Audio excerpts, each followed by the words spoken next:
Hello, hi. Seeds of Prosperity. This is the next episode in our series of Mata Mantri.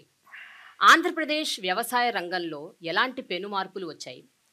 Andhra Pradesh ప్రభుత్వం ఏర్పాటు చేసిన YSRCP government ఎలాంటి మార్పులు తీసుకొచ్చింది, ఎలాంటి ఇనిషియేటివ్స్ చేపట్టింది, ఏ రకమైన విధానపరమైన నిర్ణయాల వల్ల రైతులు ఇక్కడ బాగుపడ్డారు, ఎంతవరకు ప్రయోగాత్మకమైన నిర్ణయాల వల్ల రైతులు భరోసాకి గురవుతున్నారు. సో ఇవన్నీ చర్చిద్దాం, వీటి గురించి మాట్లాడదాం. ఆంధ్రప్రదేశ్ రాష్ట్ర వ్యవసాయ శాఖ మంత్రి కాకాని గోవర్ధన్ రెడ్డి గారు ఈరోజు మనతో ఉన్నారు. వారితో మాట్లాడదాం. వారితో పాటు కొంతమంది రైతులు కూడా ఉన్నారు, వీళ్ళు కూడా మంత్రి గారితో చర్చిస్తారు. So let us start the program for next series of Maata Mantri. నమస్కారం అండి, బాగున్నారా? 2019లో వైఎస్ఆర్సీపీ ప్రభుత్వం ఏర్పాటు చేశాక నిజంగా వ్యవసాయ రంగంలో ఇగో ఫలానా మార్పు, ఒక అద్భుతమైన మార్పు, దీనివల్ల రైతులు నిజంగా అద్భుతంగా బాగుపడ్డారు, చాలా మార్పులు వచ్చాయి అని చెప్పాల్సి వస్తే ఆ ఒక్క ఇనిషియేటివ్ ఏంటి sir? What is that initiative? భారతదేశానికి స్వాతంత్రం వచ్చిన తర్వాత అనేక ప్రభుత్వాలు వచ్చాయి. ప్రభుత్వాలు కొన్ని మాటలకు పరిమితమయ్యాయి, కొన్ని ప్రభుత్వాలు కాస్త చేయడం జరిగింది. అయితే రైతు అనేటువంటి వాడు తన సమస్యల గురించి చర్చించుకోవడానికి కానీ, తనకేదన్నా సందేహాలు నివృత్తి చేసుకునేదానికి కానీ రచ్చబండల మీదనో మరెక్కడనో కూర్చొని మాట్లాడడం తప్ప, రైతు అనేవాడు నేను ఎక్కడికి వెళ్ళాలనేటువంటిది సందిగ్ధావస్థలో ఉన్నటువంటి నేపథ్యంలో జగన్మోహన్ రెడ్డి గారు ముఖ్యమంత్రి అయిన తర్వాత ప్రతి గ్రామ సచివాలయ పరిధిలో ఒక రైతు భరోసా కేంద్రాన్ని ఏర్పాటు చేయడం జరిగింది. రైతు భరోసా కేంద్రం అనేటువంటిది ఈ దేశంలోనే కాకుండా ప్రపంచంలో అనేక దేశాలని ఈరోజు ఆకర్షించేటువంటి అత్యద్భుతమైనటువంటి పథకం. కాబట్టి అభివృద్ధి సంక్షేమం అనేటువంటిది కాకుండా రైతులకు సంబంధించినటువంటి రైతు అభివృద్ధి కోసం సంస్కరణలను తీసుకొచ్చినటువంటి మొట్టమొదటి ముఖ్యమంత్రిగా ఆంధ్ర రాష్ట్ర చరిత్రలో జగన్మోహన్ రెడ్డి గారి పేరు చెప్పుకోవాల్సినటువంటి పరిస్థితి. ఈరోజు రైతు భరోసా కేంద్రాల ద్వారా రైతుల ఇంటి ముంగిటికే అనేక రకాలైనటువంటి సేవలు, టెస్టెడ్ లేబుల్డ్ సీడ్స్, ఫర్టిలైజర్స్. ఈరోజు రైతులు వెళ్ళి దుకాణాలకు వెళ్ళి, రైతుల్లో గతంలో ఏ విధంగా ఉండేదంటే రైతు ఎరువులు కొనుక్కోవాలి అంటే అనేక రకాలైనటువంటి నియమ నిబంధనలు ఉన్నాయి. వ్యాపారస్తుల దగ్గరికి వెళ్ళాలి, ట్రేడర్స్ దగ్గరికి వెళ్ళిన వెంటనే వాళ్ళు మా దగ్గర కాంప్లెక్స్ ఎరువులు కొనుక్కుంటేనే మేము యూరియా బస్తా ఇస్తామంటారు, లేదంటే యూరియా బస్తా అధిక ధరకు అమ్ముతారు. రైతులకు గత్యంతరం లేదు, వేరే మార్గం లేదు.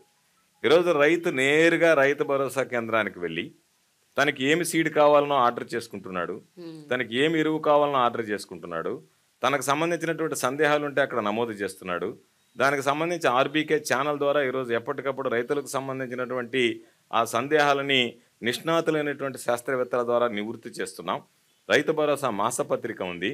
రైతులకు సంబంధించినటువంటి ప్రతి విషయంలో అండదండలు అందించడానికి ఒక గ్రామ పరిధిలో రైతు భరోసా కేంద్రం అనేటువంటిది బహుశా ఈరోజు మనం ఆచరిస్తున్నటువంటిది భవిష్యత్తులో ఈ దేశం కూడా అనుసరించేటువంటి పరిస్థితి ఉంటుంది.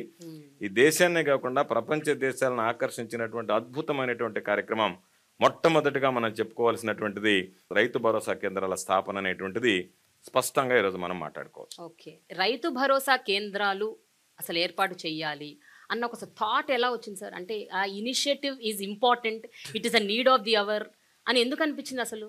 రైతుల యొక్క సమస్యల్ని విభిన్నమైనటువంటి కోణాల్లో వాస్తవ దృక్పథంతో చూడగలిగాడు కాబట్టే జగన్మోహన్ రెడ్డి గారు రైతు అనేటువంటి వాడికి సమాధానం చెప్పడానికి ఒక కార్యాలయం లేదు, రైతులు వెళ్ళి సందేహాలు నివృత్తి చేసుకోవడానికి ఎక్కడికి వెళ్ళాలి. కాబట్టి దాదాపుగా మనం అనేక సందర్భాల్లో చెప్తాం, రైతు దేశానికి వెన్నెముక, రైతు 70% వరకు రైతులు ఉన్నారు, రైతు కూలీలు ఉన్నారు, రైతులు వ్యవసాయం మీద ఆధారపడి బ్రతుకుతున్నారని.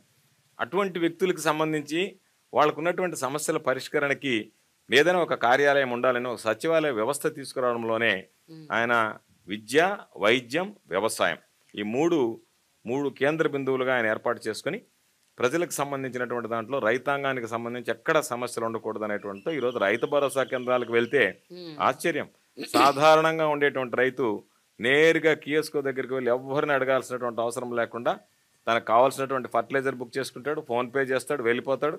వారం రోజుల లోపలనే ఆ రైతుకు సంబంధించినటువంటి ఆ ఎరువులు కానీ ఏదైనా సరే రైతు భరోసా కేంద్రాలకు దిగుమతి చేసుకుని ఇంటి ముంగిటే వాళ్ళు బయటకు వెళ్లాల్సినటువంటి పనే లేకుండా, గ్రామం గడప దాటి వెళ్లాల్సినటువంటి అవసరమే లేకుండా ఈరోజు అన్ని రకాలైనటువంటి సేవలు రైతు భరోసా కేంద్రాల ద్వారా అందించడం అనేటువంటి ఒక అద్భుతమైనటువంటి పథకం. నిజంగా జగన్మోహన్ రెడ్డి గారిని ఒక్క మాటలో చెప్పాలంటే ఈ రాష్ట్రాన్ని పరిపాలించినటువంటి అంతమంది ముఖ్యమంత్రుల కన్నా కూడా జగన్మోహన్ రెడ్డి గారు రైతుల వాస్తవ దృక్పథంతో చూడగలిగాడని చెప్పడానికి రైతు భరోసా కేంద్రాలను ఏర్పాటు చేయడం, రైతు భరోసా కేంద్రాలు పనిచేయడం అనేటువంటిది ప్రధానంగా ఈరోజు మనం మాట్లాడుకోవాల్సినటువంటి సార్, ఈ శాఖ మంత్రిగా రైతుల నుండి మీరేం వింటున్నారు? వాళ్ళు మీతో ఏం చెప్తున్నారు? వాళ్ళకి ఎంత సంతృప్తికరంగా ఉంది? ఈ రాష్ట్రం మీద 10,778 రైతు భరోసా కేంద్రాలు ఉన్నాయి. అయితే రైతు భరోసా కేంద్రం అంటే వన్ స్టాప్ సొల్యూషన్. అంటే విత్తనం దగ్గర నుంచి విక్రయం వరకు రైతులకు సంబంధించి విత్తనం ఏదైతే ఉందో, నకిలీ విత్తనాలు కానీ మరొక దాని రైతు మోసపోకుండా టెస్టెడ్ అండ్ లేబుల్డ్ మనం టెస్ట్ చేసి ప్రయోగశాలలో పరీక్షించి నిర్ధారించుకున్నటువంటి ఉత్పాదకాలనే ఈరోజు అక్కడికి మనం అందిస్తున్నాం. ఈరోజు ఎవరైతే రైతులు ఉన్నారో వాళ్ళని గుర్తించి వాళ్ళకి ఆర్థిక సహాయం అందించడం, వాళ్ళకి అవసరమైనటువంటి ఎరువులు అందించడం, పురుగు మందులు అందించడం, వాటితో పాటు రైతులు ధాన్యాన్ని పండించిన తర్వాత, రైతులు పంట వేసుకున్న తర్వాత పారదర్శకంగా ఏ రైతు ఏ పంట వేసుకున్నాడు అనేటువంటి దానికి ఈ క్రాప్ బుకింగ్ చేయడం. ఈ క్రాప్ బుకింగ్ ఆధారంగా రైతులకు ఏదైనా నష్టం జరిగినా, పంట దిగుబడి వచ్చినా మనకు ప్రధానమైనటువంటిది ఈ క్రాప్ బుకింగ్. బహుశా ఇది డిజిటల్ అగ్రికల్చర్ అనేటువంటిది ఈ దేశంలో ఎక్కడా లేనటువంటిది.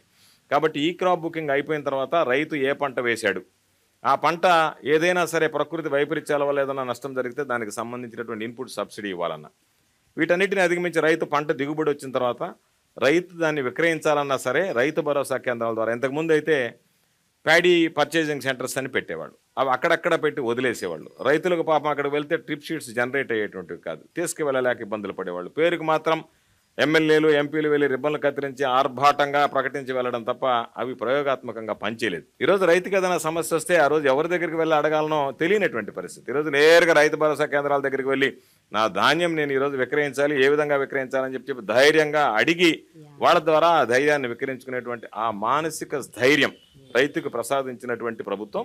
కాబట్టి తప్పనిసరిగా రైతు భరోసా కేంద్రాల్లో విత్తనం నుంచి విక్రయం వరకు అనేక రకాలైనటువంటి సేవలను ఈరోజు మనం అందజేస్తున్నాం. గ్లోబల్ వార్మింగ్, క్లైమేట్ చేంజ్, ఈ ప్రకృతి వైపరీత్యాలు, వాతావరణంలో పెను మార్పులు, అసలు వర్షాలు ఎప్పుడు పడతాయి ఎప్పుడు పడవు తెలియని ఒక పరిస్థితులు, ఈ మీ హయాంలోనే 2 సైక్లోన్లు వచ్చాయి. అంటే ఇలాంటి ఒక అనిశ్చితిగా ఉన్న పరిస్థితుల మధ్య ఈ నేపథ్యంలో మీరు రైతు భరోసా కేంద్రాలు పెట్టినప్పటికీ కూడా ఎంతవరకు అవి నిజంగా ఫలితాలను ఇస్తాయండి? అంటే when you don't know what is happening next minute. రైతులు మోస పద్ధతిలోనే ఉండకూడదు, రైతులకు సంబంధించి అన్ని విషయాల మీద అవగాహన కల్పించాలనేటువంటి లక్ష్యంతో ఈరోజు క్లైమేట్ స్మార్ట్ అగ్రికల్చర్, అదేవిధంగా క్లైమేట్ రెసిలియంట్ టెక్నాలజీస్ ఇది తీసుకొచ్చి దీని ద్వారా ఉన్నటువంటి వాతావరణ పరిస్థితులకి అనుగుణంగా తట్టుకుని నిలబడగలిగేటువంటి వంగడాలను తయారు చేస్తున్నాం. ఈరోజు ఆచార్య ఇంజనీరింగ్ అగ్రికల్చర్ యూనివర్సిటీ ద్వారా చీడపీడలకు కానీ ఏదైనా ప్రకృతి వైపరీత్యాలకు కానీ వీలైనంత వరకు తట్టుకుని నిలబడగలిగేటువంటి వాటిని తయారు చేస్తున్నాం. అదేవిధంగా వాళ్ళకి సంబంధించినటువంటి టెక్నాలజీ, భూసారం ఇవన్నిటి మీద కూడా దృష్టి పెడుతున్నాం. వీటన్నిటితో పాటు టెక్నాలజీ అందించి రైతులకి ఎక్కడన్నా ఏదన్నా ఇబ్బంది జరిగితే ముందు తీసుకోవాల్సినటువంటి జాగ్రత్తలు, రైతులకు సంబంధించి ఈ భూమిలో ఎటువంటి మనం పంటలు వేస్తే ఆ పంటలు అన్నిటికీ తట్టుకొని నిలబడగలుగుతాయి అనేటువంటిది. అంటే 2 ఒకసారి కరువు వర్షాభావ పరిస్థితులు రావచ్చు, వరదలు రావచ్చు. వర్షాభావ పరిస్థితులు వచ్చినా, వరదలు వచ్చినా భూమి సారవంతాన్ని బట్టి ఎటువంటివి తట్టుకోగలమనేటువంటి దాని మీద. అదేవిధంగా ఈరోజు మనం తీసుకొచ్చినటువంటి ఒక గొప్ప కాన్సెప్ట్, 1,00,000 మంది రైతులతో గ్రామ స్థాయి నుంచి రాష్ట్ర స్థాయి వరకు అగ్రికల్చరల్ అడ్వైజరీ కమిటీస్ని ఏర్పాటు చేశాం. దాని ద్వారా వాళ్ళ గ్రామాలకు సంబంధించి ఏమి పంటలు పండించుకోవచ్చు, ఏ విధంగా చేసుకోవచ్చు అనేటువంటి దాని మీద అవగాహన కల్పించాం. ఇది ఒక పార్ట్. సెకండ్ పార్ట్కి వచ్చేటప్పటికి మనం ఒకవేళ ఏదైనా ప్రకృతి వైపరీత్యాల వల్ల నష్టపోతే ఆ రైతులను ఆదుకోవాలనేటువంటి ఉద్దేశంతో ముఖ్యమంత్రి గారు వెంటనే రైతు భరోసా కేంద్రాలకు ఒకవేళ నారు మళ్ళు దెబ్బతింటే 80% సబ్సిడీతో విత్తనాలు సరఫరా చేస్తున్నాం. ఒకవేళ ఏదైనా రైతుల పంట నష్టపోతే ఏదైతే ఇన్పుట్ సబ్సిడీ ఉందో, గత ప్రభుత్వాల్లో చూస్తే వేలాది కోట్ల రూపాయలు బకాయిలు పెట్టారు రైతులకు సంబంధించి. బకాయిలు చెల్లించకుండానే ప్రభుత్వాలు దిగిపోయినటువంటి నేపథ్యం ఉంది. ఈరోజు ఆ విధంగా కాకుండా ఆ సీజన్ ముగిసే లోపల, ఖరీఫ్లో ఏదైనా కనుక ప్రకృతి వైపరీత్యాలు ఏర్పడితే ఖరీఫ్ సీజన్ ముగిసే లోపల, రబీలో ఏదైనా ప్రకృతి వైపరీత్యం ఏర్పడితే రబీ సీజన్ ముగిసే లోపల, ముఖ్యమంత్రి గారు తీసుకున్నటువంటి నిర్ణయం ఆ ఆర్థిక సంవత్సరంలో కదా ఆ సీజన్ ముగిసే లోపలనే రైతులకు జరిగినటువంటి నష్టపరిహారాన్ని వాళ్ళకి జమ చేసేటువంటి విధంగా వాళ్ళ ఖాతాలో ఆ నష్టపరిహారాన్ని పంపిణీ చేసేటువంటి విధంగా చర్యలు చేపట్టాం. ప్రకృతి వైపరీత్యాన్ని మనం ఆపలేం, కానీ ప్రకృతి వైపరీత్యాలు సంభవించినప్పుడు ఏ విధంగా మనం స్పందించగలిగాం, వాటిని నివారించడానికి రైతులు నష్టపోకుండా ఎటువంటి చర్యలు తీసుకోగలుగుతున్నాం అనేటువంటి దాని మీద దృష్టి పెట్టాం. తప్పనిసరిగా రాబోయేటువంటి రోజుల్లో వాటన్నిటిని అధిగమించేటువంటి విధంగా కూడా చర్యలు తీసుకోవడం జరుగుతుంది. జీరో బడ్జెట్ న్యాచురల్ ఫార్మింగ్ అన్న ఒక ప్రక్రియని గత ప్రభుత్వం తీసుకొచ్చింది. అంటే వాళ్ళే ఫస్ట్ ఇనిషియేట్ చేశారు అన్నది విన్నాం. అయితే మీ ప్రభుత్వం వచ్చాక దాన్ని పూర్తిగా ఇగ్నోర్ చేసింది, నెగ్లెక్ట్ చేసిందని ఒక ఆరోపణ ఉంది. Zero budget natural farming is not cup of tea of YSRCP government అన్న ఒక పెద్ద ఆరోపణని మీరు ఏ రకంగా దానికి రెస్పాండ్ అవుతారండి? Is it really true? Zero budget natural farming అనేటువంటిది గత ప్రభుత్వంలో ఏర్పాటు చేసిన దాని మీద అది ప్రారంభ దశలోనే ఉన్నటువంటి నేపథ్యం తప్ప దాంట్లో పురోగతి పెద్దగా మనం చూడలేదు. 2019లో జగన్మోహన్ రెడ్డి గారు ముఖ్యమంత్రి అయిన తర్వాత వ్యవసాయం అనుబంధ రంగాల మీద ఏ విధంగా అయితే దృష్టి పెట్టాడో ఈరోజు మనం దాన్ని కమ్యూనిటీ న్యాచురల్ ఫార్మింగ్ అని పిలుస్తున్నాం. అంతకుముందు జీరో బేస్డ్ న్యాచురల్ ఫార్మింగ్ అంటారు. దాదాపుగా 14 రాష్ట్రాలకి ఈరోజు ఆంధ్ర రాష్ట్రం దాని మీద అవగాహన కల్పిస్తుంది. ఏ విధంగా చేయాలని మనకున్నటువంటి 29 రాష్ట్రాల్లో 14 రాష్ట్రాలు మన అధికారుల్ని మన యంత్రాంగాన్ని పిలిచి మీరు మాకు అవగాహన కల్పించండి అని చెప్పి అడిగేటువంటి పరిస్థితి. ఈ ప్రపంచంలో 42 దేశాలు. మరి అంటే ఇలాంటి ఒక పరిస్థితి ఉన్నప్పుడు ఇంత పెద్ద ఆరోపణ ఎందుకు వచ్చింది సార్? అంటే అది అంటే ఒక బిలీవబుల్ ఆరోపణ లాగుంది అది. అంటే మనము ఉన్నటువంటిది ఏమిటంటే జగన్మోహన్ రెడ్డి గారి దగ్గర ప్రచారం తక్కువ, పనితనం ఎక్కువ. కాబట్టి మనం ప్రతి విషయాన్ని ప్రచారం చేయడమో దాన్ని ప్రచారంలో ఉధృతంగా తీసుకువెళ్ళాలనేటువంటి ఆలోచన లేదు. వాస్తవానికి ఎవరైతే లబ్ధిదారులు ఉన్నారో వాళ్ళకి లబ్ధి చేకూరిస్తే చాలు, ఈ సమాజానికి మొత్తం వీళ్ళకి లబ్ధి చేకూర్చామని తెలియజెప్పాల్సినటువంటి అవసరం లేదనేటువంటిది ఏదైతే ఉందో ఆయన దృక్పథం. అందులో భాగంగా మనం పబ్లిసైజ్ చేసుకోకపోవచ్చు, కానీ వాస్తవానికి చూస్తే ఈరోజు 42 దేశాలు సంబంధించినటువంటి ప్రతినిధులు మన కమ్యూనిటీ బేస్డ్ నేచురల్ ఫార్మింగ్ సంబంధించి బ్రహ్మాండంగా ఈరోజు వచ్చాయి. ఈరోజు గర్వంగా చెప్పాల్సినటువంటి అంశం ఏమిటంటే చాలామంది జర్మన్కి సంబంధించినటువంటి కంపెనీస్ కానీ కేఎఫ్డబ్ల్యూ లాంటి సంస్థలు కానీ వీళ్ళందరూ ముందుకొచ్చి ఈరోజు మనకు కొంత రుణ సదుపాయం కల్పిస్తున్నారు. కొంతమంది గ్రాంట్ రూపంలో ఈరోజు మనకి ఇస్తున్నారు.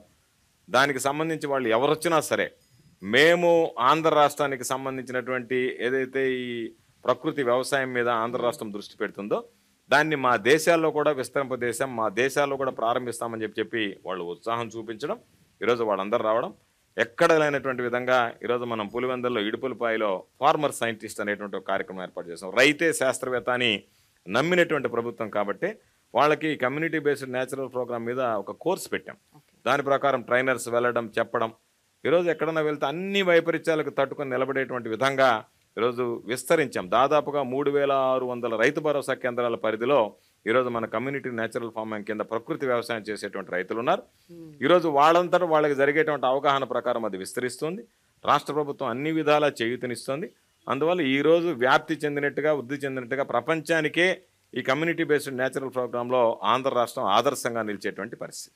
ఎప్పుడు ఏ సందర్భంలో ఎక్కడ కూడా కనీసం మీరు ఒక వ్యవసాయ శాఖ మంత్రిగా కూడా ఎందుకు ఎప్పుడు ఈ విషయాన్ని ప్రస్ఫుటంగా ఏ స్టేజ్ మీద కూడా చెప్పలేదు? మనం ఎప్పుడైతే ఏపీసీఎన్ఎఫ్ని ఉధృతం చేసామో కొంతమంది చెప్పారు ఇది మరో శ్రీలంకలాగా తయారు చేయడానికి వీళ్ళు ప్రయత్నం చేస్తున్నారు ఆంధ్ర రాష్ట్రాన్ని. అంటే ఏ విధంగా ఉంది అంటే మనం ఏపీసీఎన్ఎఫ్ మీద ప్రకృతి వ్యవసాయం మీద దృష్టి పెడితే ఏమో వీళ్ళు మరో శ్రీలంక చేస్తారా అంటారు. దాన్ని మనము ఏ విధంగా చేస్తున్నా దీన్ని మీరు పట్టించుకోలేదు అని అంటారు. పట్టించుకుంటే దానికంటే విపరీతమైనటువంటి ధోరణి, విపరీతమైనటువంటి అర్థాలు, దానికి ఏదో ఒక విధంగా వక్ర భాష్యం చెప్పడం అనేటువంటివి ఈరోజు దానిలో భాగంగా చేసేటువంటి విమర్శలు తప్ప ఇది వాస్తవానికి సత్యదూరమైనటువంటి విమర్శలను స్పష్టంగా చెప్పగలిగేటువంటి అంశం ఈరోజు ఆంధ్ర రాష్ట్రం చేపడుతున్నటువంటి ప్రకృతి వ్యవసాయానికి సంబంధించినటువంటి అంశం. ఓకే, రైతు సంఘాలు, రైతు ఉద్యమాలు ఇవన్నీ మనం చాలా చూసాం. అంటే అసలు మన బేసిసే ఈ ఉద్యమాలు అన్నవే అసలు రైతుల నుంచి వచ్చాయని అంటారు, రకరకాల ఉద్యమాలు. అలాంటివి ఈ మధ్యకాలంలో కూడా రీసెంట్గా ఫార్మ్ లాస్ మీద వచ్చిన ఉద్యమాలను, చట్టాలను కూడా వ్యతిరేకిస్తూ ఉద్యమం అసలు ఎక్కడి దాకా చేశారండి. దేశవ్యాప్తంగా ఉద్యమం చేసి దాన్ని మొత్తానికి సాధించారు. రైతులు సాధించని దాన్ని ఏం లేదు, వాళ్ళు ఉద్యమానికి కూర్చున్నారంటే వాళ్ళు ఏదైనా చేస్తారు అని అంటారు. కానీ చాలా ప్రాంతాల్లో ఈవెన్ ఇంక్లూడింగ్ ఆంధ్రప్రదేశ్ రాష్ట్రం అలా చాలా రాష్ట్రాల్లో ఇప్పటికీ కూడా ఈ రోజుల్లో ఒక కుల ప్రాతిపదికన, ఒక క్యాస్ట్ బేసిస్ మీద రైతులని విభజించి పాలించు టైప్లో నడుస్తోంది అన్నది ఒక పెద్ద ఒక అలిగేషన్ ఉంది sir. Which ever is the government, మీరు దాన్ని ఏ రకంగా స్వీకరిస్తారండి? దాన్ని ఒప్పుకుంటారా, ఒప్పుకోరా, ఏమంటారు? లేదు, ఎందుకంటే ఆంధ్ర రాష్ట్రం దగ్గరికి వచ్చేటప్పటికి ధనిక రైతులను వదిలేస్తే, అంటే ల్యాండ్ లార్డ్స్ బాగా సమృద్ధిగా ఉన్నటువంటి వాళ్ళని వదిలేస్తే, మధ్య చిన్న తరగతి రైతులకు సంబంధించి స్మాల్ అండ్ మార్జినల్ ఫార్మర్స్ విషయంలో ఒకే విధమైనటువంటి దృష్టి పెట్టి వాళ్ళందరికీ కూడా ఏదో ప్రభుత్వం ద్వారా అందించేటువంటివి irrespective of the caste, irrespective of the community మనం అందజేస్తున్నాం. కాకపోతే ఈరోజు ముఖ్యమంత్రి గారు చేస్తున్నటువంటి కార్యక్రమాలు ఏవి కూడా రైతులకు సంబంధించి అనేక ప్రభుత్వాలను చూసాం. ఒక ముఖ్యమంత్రి అనేటువంటి వాడు ఎలా ఉండాలి అంటే రైతులకు ఉన్నటువంటి సమస్య, ఆ సమస్యకు పరిష్కారం. అంతే తప్ప రైతులకు సంబంధించి గత ప్రభుత్వాలు ఇవి చేశాయి కదా, మోస పద్ధతిలో మనం అదే చేద్దాం అనేటువంటిది కాదు. చాలామంది రుణమాఫీ చేశారు. ముఖ్యమంత్రి గారు స్పష్టంగా చెప్పాడు, మనం అధికారంలోకి వస్తే రైతు భరోసా కింద అందరికీ ఏదైతే ఉన్నారో మామూలుగా చిన్న మధ్యతరగతి కుటుంబాల రైతులకు సంబంధించి ఉన్నారో వాళ్ళందరికీ కూడా మనం దాదాపుగా ఒక 12,500 4 విడతల్లో 50,000 ఇస్తా ఉన్నాం. అధికారంలోకి వచ్చాం. చెప్పినటువంటి వాగ్దానాలని విస్మరించినటువంటి ముఖ్యమంత్రుల్ని చూసాం. చెప్పిన దానికన్నా మిన్నగా ఇస్తున్నటువంటి ముఖ్యమంత్రిని జగన్మోహన్ రెడ్డి గారి రూపంలో చూస్తున్నాం. అడగండి రైతులను ఎంతమంది 12,500 4 విడతల్లో 50,000 ఇస్తానని చెప్పాడు.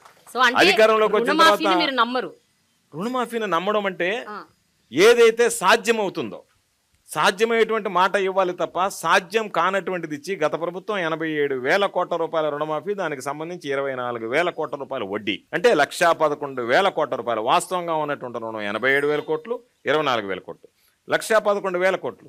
ముఖ్యమంత్రి జగన్మోహన్ రెడ్డి గారు చాలా మంది రైతులకు తెలిసి ఉంటుంది. 2014 ఎన్నికల్లో పదే చెప్పాడు, ఇది కుదరదు, ఇది జరగదు, ఇది కష్టసాధ్యము అని. రైతులు నమ్మి ఆ రోజు తెలుగుదేశం ప్రభుత్వానికి ఓట్లు వేశారు.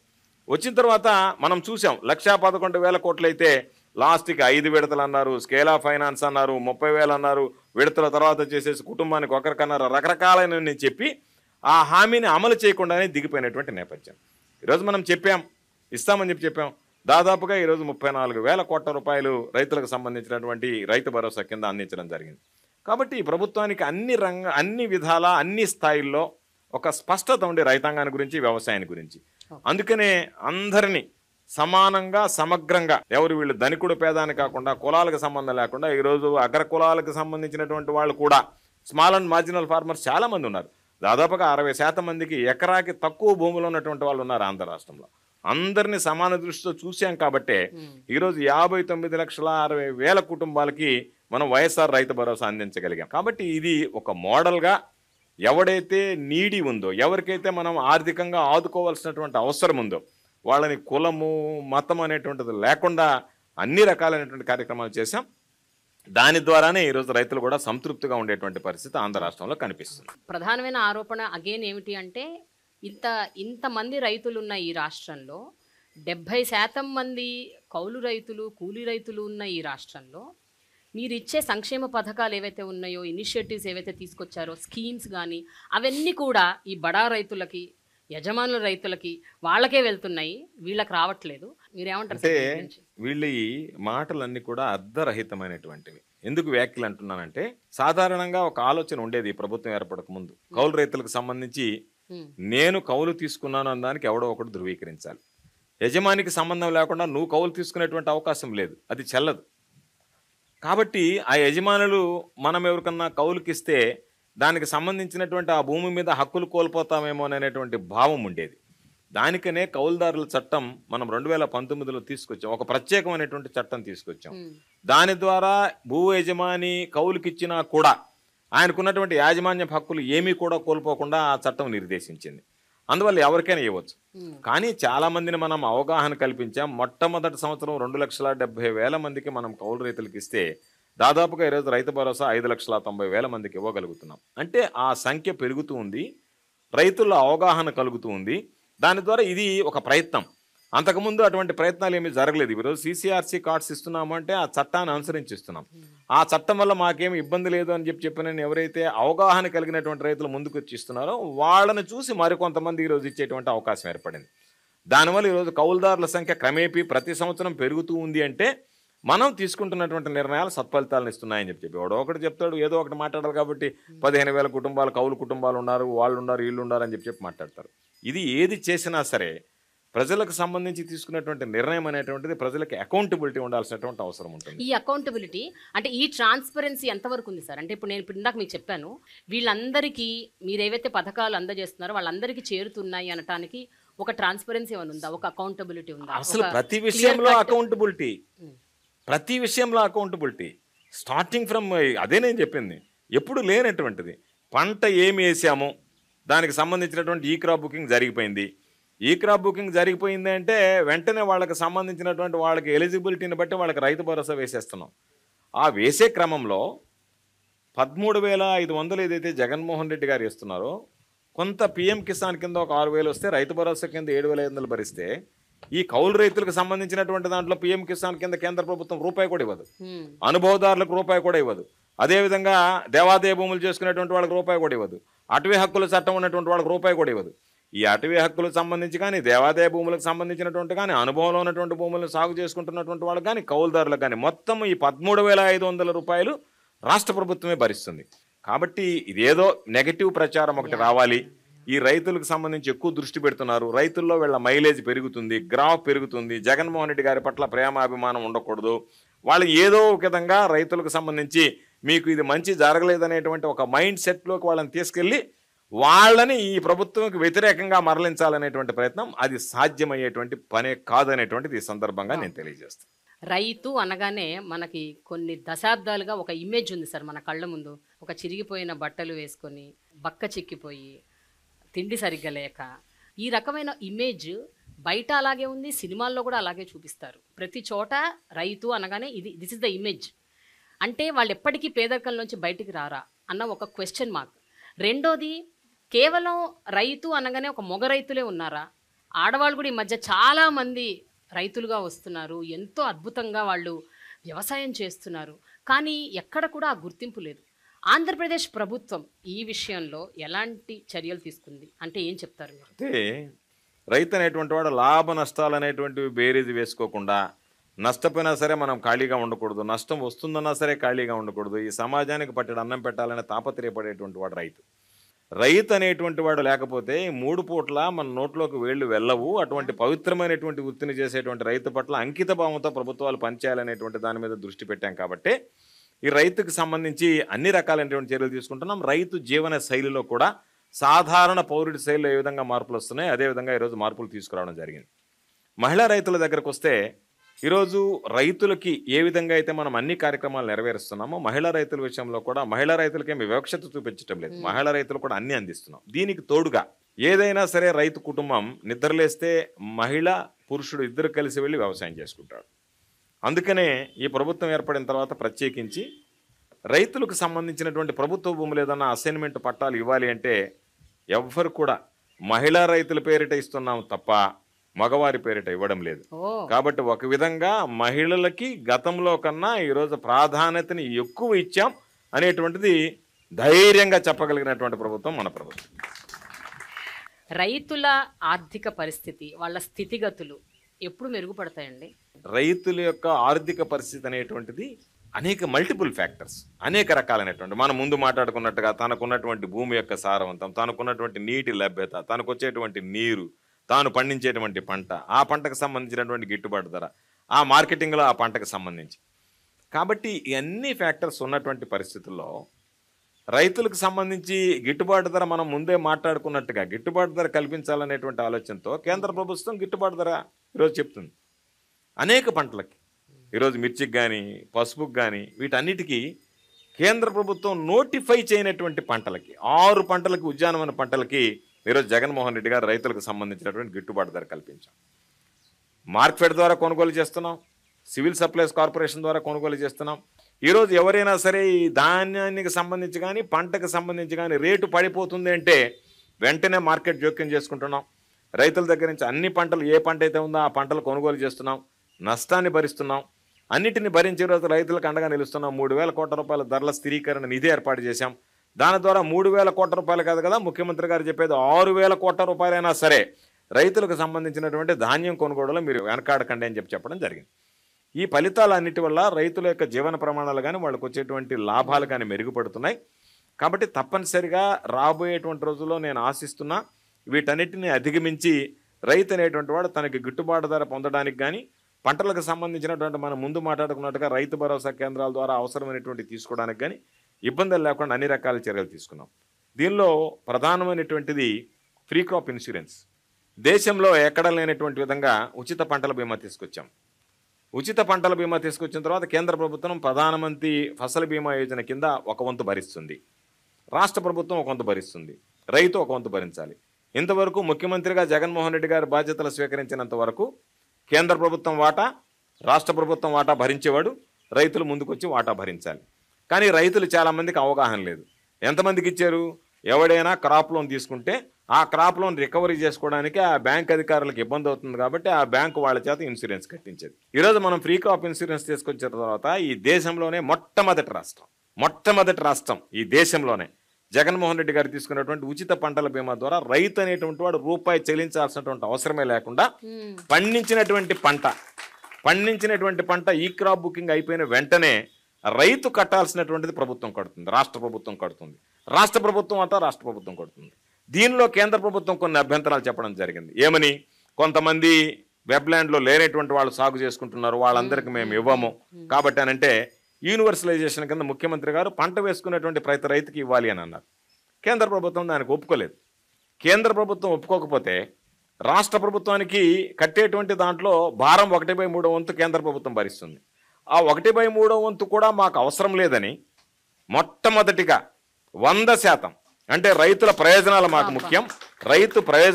ముఖ్యమని రైతులకు కట్టాల్సినటువంటి వంతు, రాష్ట్ర ప్రభుత్వం కట్టాల్సినటువంటి రాష్ట్ర ప్రభుత్వ భాగస్వామ్యం, కేంద్ర ప్రభుత్వం కట్టాల్సినటువంటి కేంద్ర ప్రభుత్వ భాగస్వామ్యం, ఈ 3 నేనే భరిస్తా. రైతులకు యూనివర్సలైజేషన్ కింద మీరు ఇచ్చేటువంటి కవరేజ్ సరిపోవటం లేదు, దానివల్ల రైతులు నష్టపోతున్నారని 100% ఈరోజు భరించాడు. భరించిన తర్వాత ఆంధ్ర రాష్ట్ర విధానాన్ని చూసి ఈ దేశంలో అనేక రాష్ట్రాలు ఆంధ్ర రాష్ట్ర ప్రభుత్వం జగన్మోహన్ రెడ్డి గారు తీసుకున్నటువంటి నిర్ణయం రైతులకు ఉపయోగకరంగా ఉంది కాబట్టి మేము కూడా ప్రధానమంత్రి ఫసల్ బీమా యోజన నుంచి వెళ్లాల్సినటువంటి పరిస్థితి ఏర్పడుతుంది. రైతుల నుంచి ఒత్తిడి వస్తుంది. అందరూ నిద్రలేస్తే మెమోరాండం తీసుకొచ్చి ఆంధ్ర రాష్ట్రంలో అది ఈరోజు ఆచరిస్తున్నప్పుడు మీరు ఎందుకు ఆచరించలేకపోతున్నారు, మీరు ఆ విధంగా ఎందుకు పనిచేయలేకపోతున్నారని అన్న తర్వాత కేంద్ర ప్రభుత్వం కబురు పంపించింది. మేము మీ యూనివర్సలైజేషన్ ప్రకారం మీరు ఏదైతే కోరుకుంటున్నారో దానికి మేము సిద్ధంగా ఉన్నామని ముఖ్యమంత్రి గారితో నరేంద్ర సింగ్ తోమర్ గారు ఆ రోజు వ్యవసాయ శాఖ మంత్రిగా ఆయన చర్చలు జరిపి దానికి సంబంధించి మొత్తం ఈ దేశంలోనే రాష్ట్ర ముఖ్యమంత్రి గారు తీసుకున్నటువంటి నిర్ణయం దేశవ్యాప్తిగా మేము ఇంప్లిమెంట్ చేస్తామని కేంద్ర ప్రభుత్వం ఒప్పుకున్న తర్వాత మనం కోరినటువంటి విధంగా ప్రధానమంత్రి ఫసల్ బీమా యోజనలో మార్పులు చేర్పులు చేపట్టిన తర్వాత ఈరోజు దేశంలో ఉండేటువంటి ప్రతి రైతుకి జగన్మోహన్ రెడ్డి గారి రూపంలో ఈరోజు ఇన్సూరెన్స్కి సంబంధించినటువంటి భద్రత చేకూరింది. ఎన్నో కార్పొరేట్ సంస్థలు, ఎన్నో మ్యానుఫ్యాక్చరర్స్, గొప్ప సంస్థలు పెట్టుకున్న వాళ్ళు వాళ్ళ ప్రోడక్ట్స్ని అమ్ముకోవడానికి ఒక అమెజాన్ లాంటి ప్లాట్ఫామ్, రకరకాల ప్లాట్ఫామ్స్ని ఆసరా చేసుకొని వాళ్ళ ప్రోడక్ట్స్కి వాళ్ళే ధర నిర్ణయిస్తున్నారు. ఎందుకండి దశాబ్దాలుగా రైతుల ప్రోడక్ట్స్ మాత్రం వాళ్ళకి గిట్టుబాటు ధర ప్రభుత్వాలే ఎందుకు ఇవ్వాలి? వాళ్ళ ధర వాళ్ళు ఎందుకు నిర్ణయించకూడదు? వాళ్ళకి ఎంత ధర కావాలి, ఈ క్రాప్కి ఇంత ధర, ఇది మేము నిర్ణయించే ధర అని వాళ్ళు ఎందుకు చెప్పలేని పరిస్థితుల్లో ఉన్నారు? వాళ్ళకి ఇలాంటి ప్లాట్ఫామ్స్ ఎందుకు ఏ ప్రభుత్వం కల్పించలేకపోతుంది?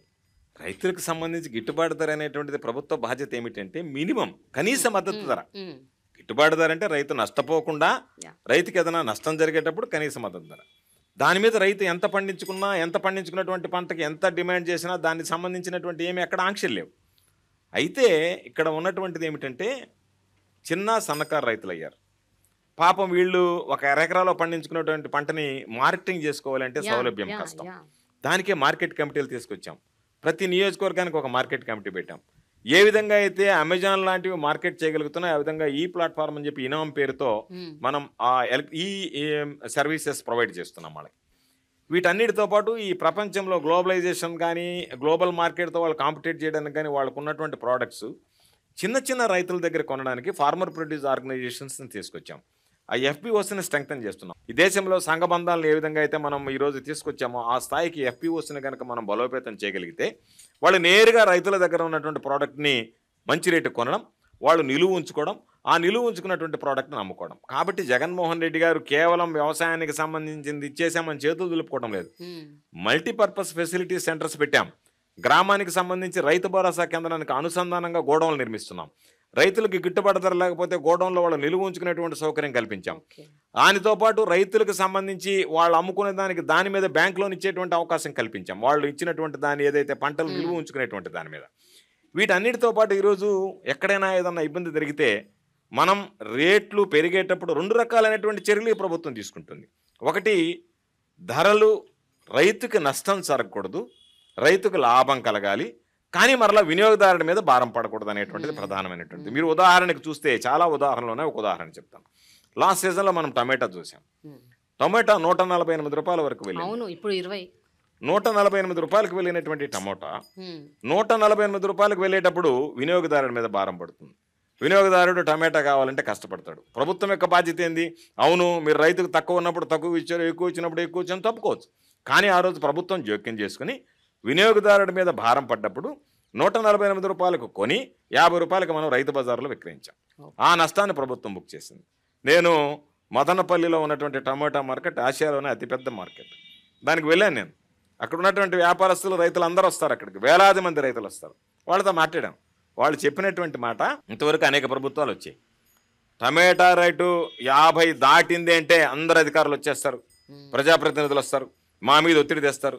లేదు మీరు ఇంతకు మించి అమ్మాలనేటువంటి మాట అంటారు. అమ్మకూడదు మీరు ఇంతకు మించి అని చెప్పి మా మీద బలవంతం చేస్తారు, ఒత్తిడి తెస్తారు.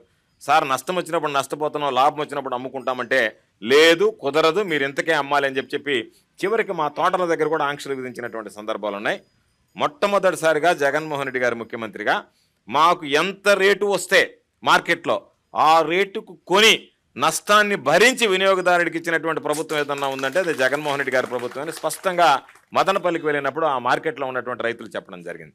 కాబట్టి అదే మరలా రైతుకు సంబంధించినటువంటి దాంట్లో 10 రూపాయల కన్నా తగ్గుతుందనగానే వెంటనే మార్కెట్లో కొన్ని రైతు బజార్ల ద్వారా వినియోగదారులకు అమ్మడం. అంటే రేటు పడిపోయినప్పుడు రైతులకు అండగా నిలవడం, రేటు ఎక్కువగా ఉన్నప్పుడు వినియోగదారుడికి బాసటగా నిలవడం అనేటువంటిది 2 రకాలైనటువంటి ప్రయత్నాలు. అంటే రాష్ట్ర ప్రజల మీద ఈ రేట్లో వచ్చేటువంటి వ్యత్యాసాలు ఆ ప్రభావం చూపించకూడదు అనేటువంటి తీసుకున్నటువంటి నిర్ణయాలు. కాబట్టి దానిలో భాగంగా ఈరోజు ఆ నిర్ణయం తీసుకోవడం జరిగింది. తప్పనిసరిగా మనం తీసుకున్నటువంటి నిర్ణయాలు రైతులకు ఏ విధంగా మార్కెటింగ్ సౌకర్యం ఇంప్రూవ్ చేయాలనేటువంటి మెయిన్ సార్. భవిష్యత్తులో మార్కెటింగ్ సౌకర్యం దగ్గరే వాళ్ళు చాలా అంటే నష్టపోతున్నారు, కుదేలైపోతున్నారు.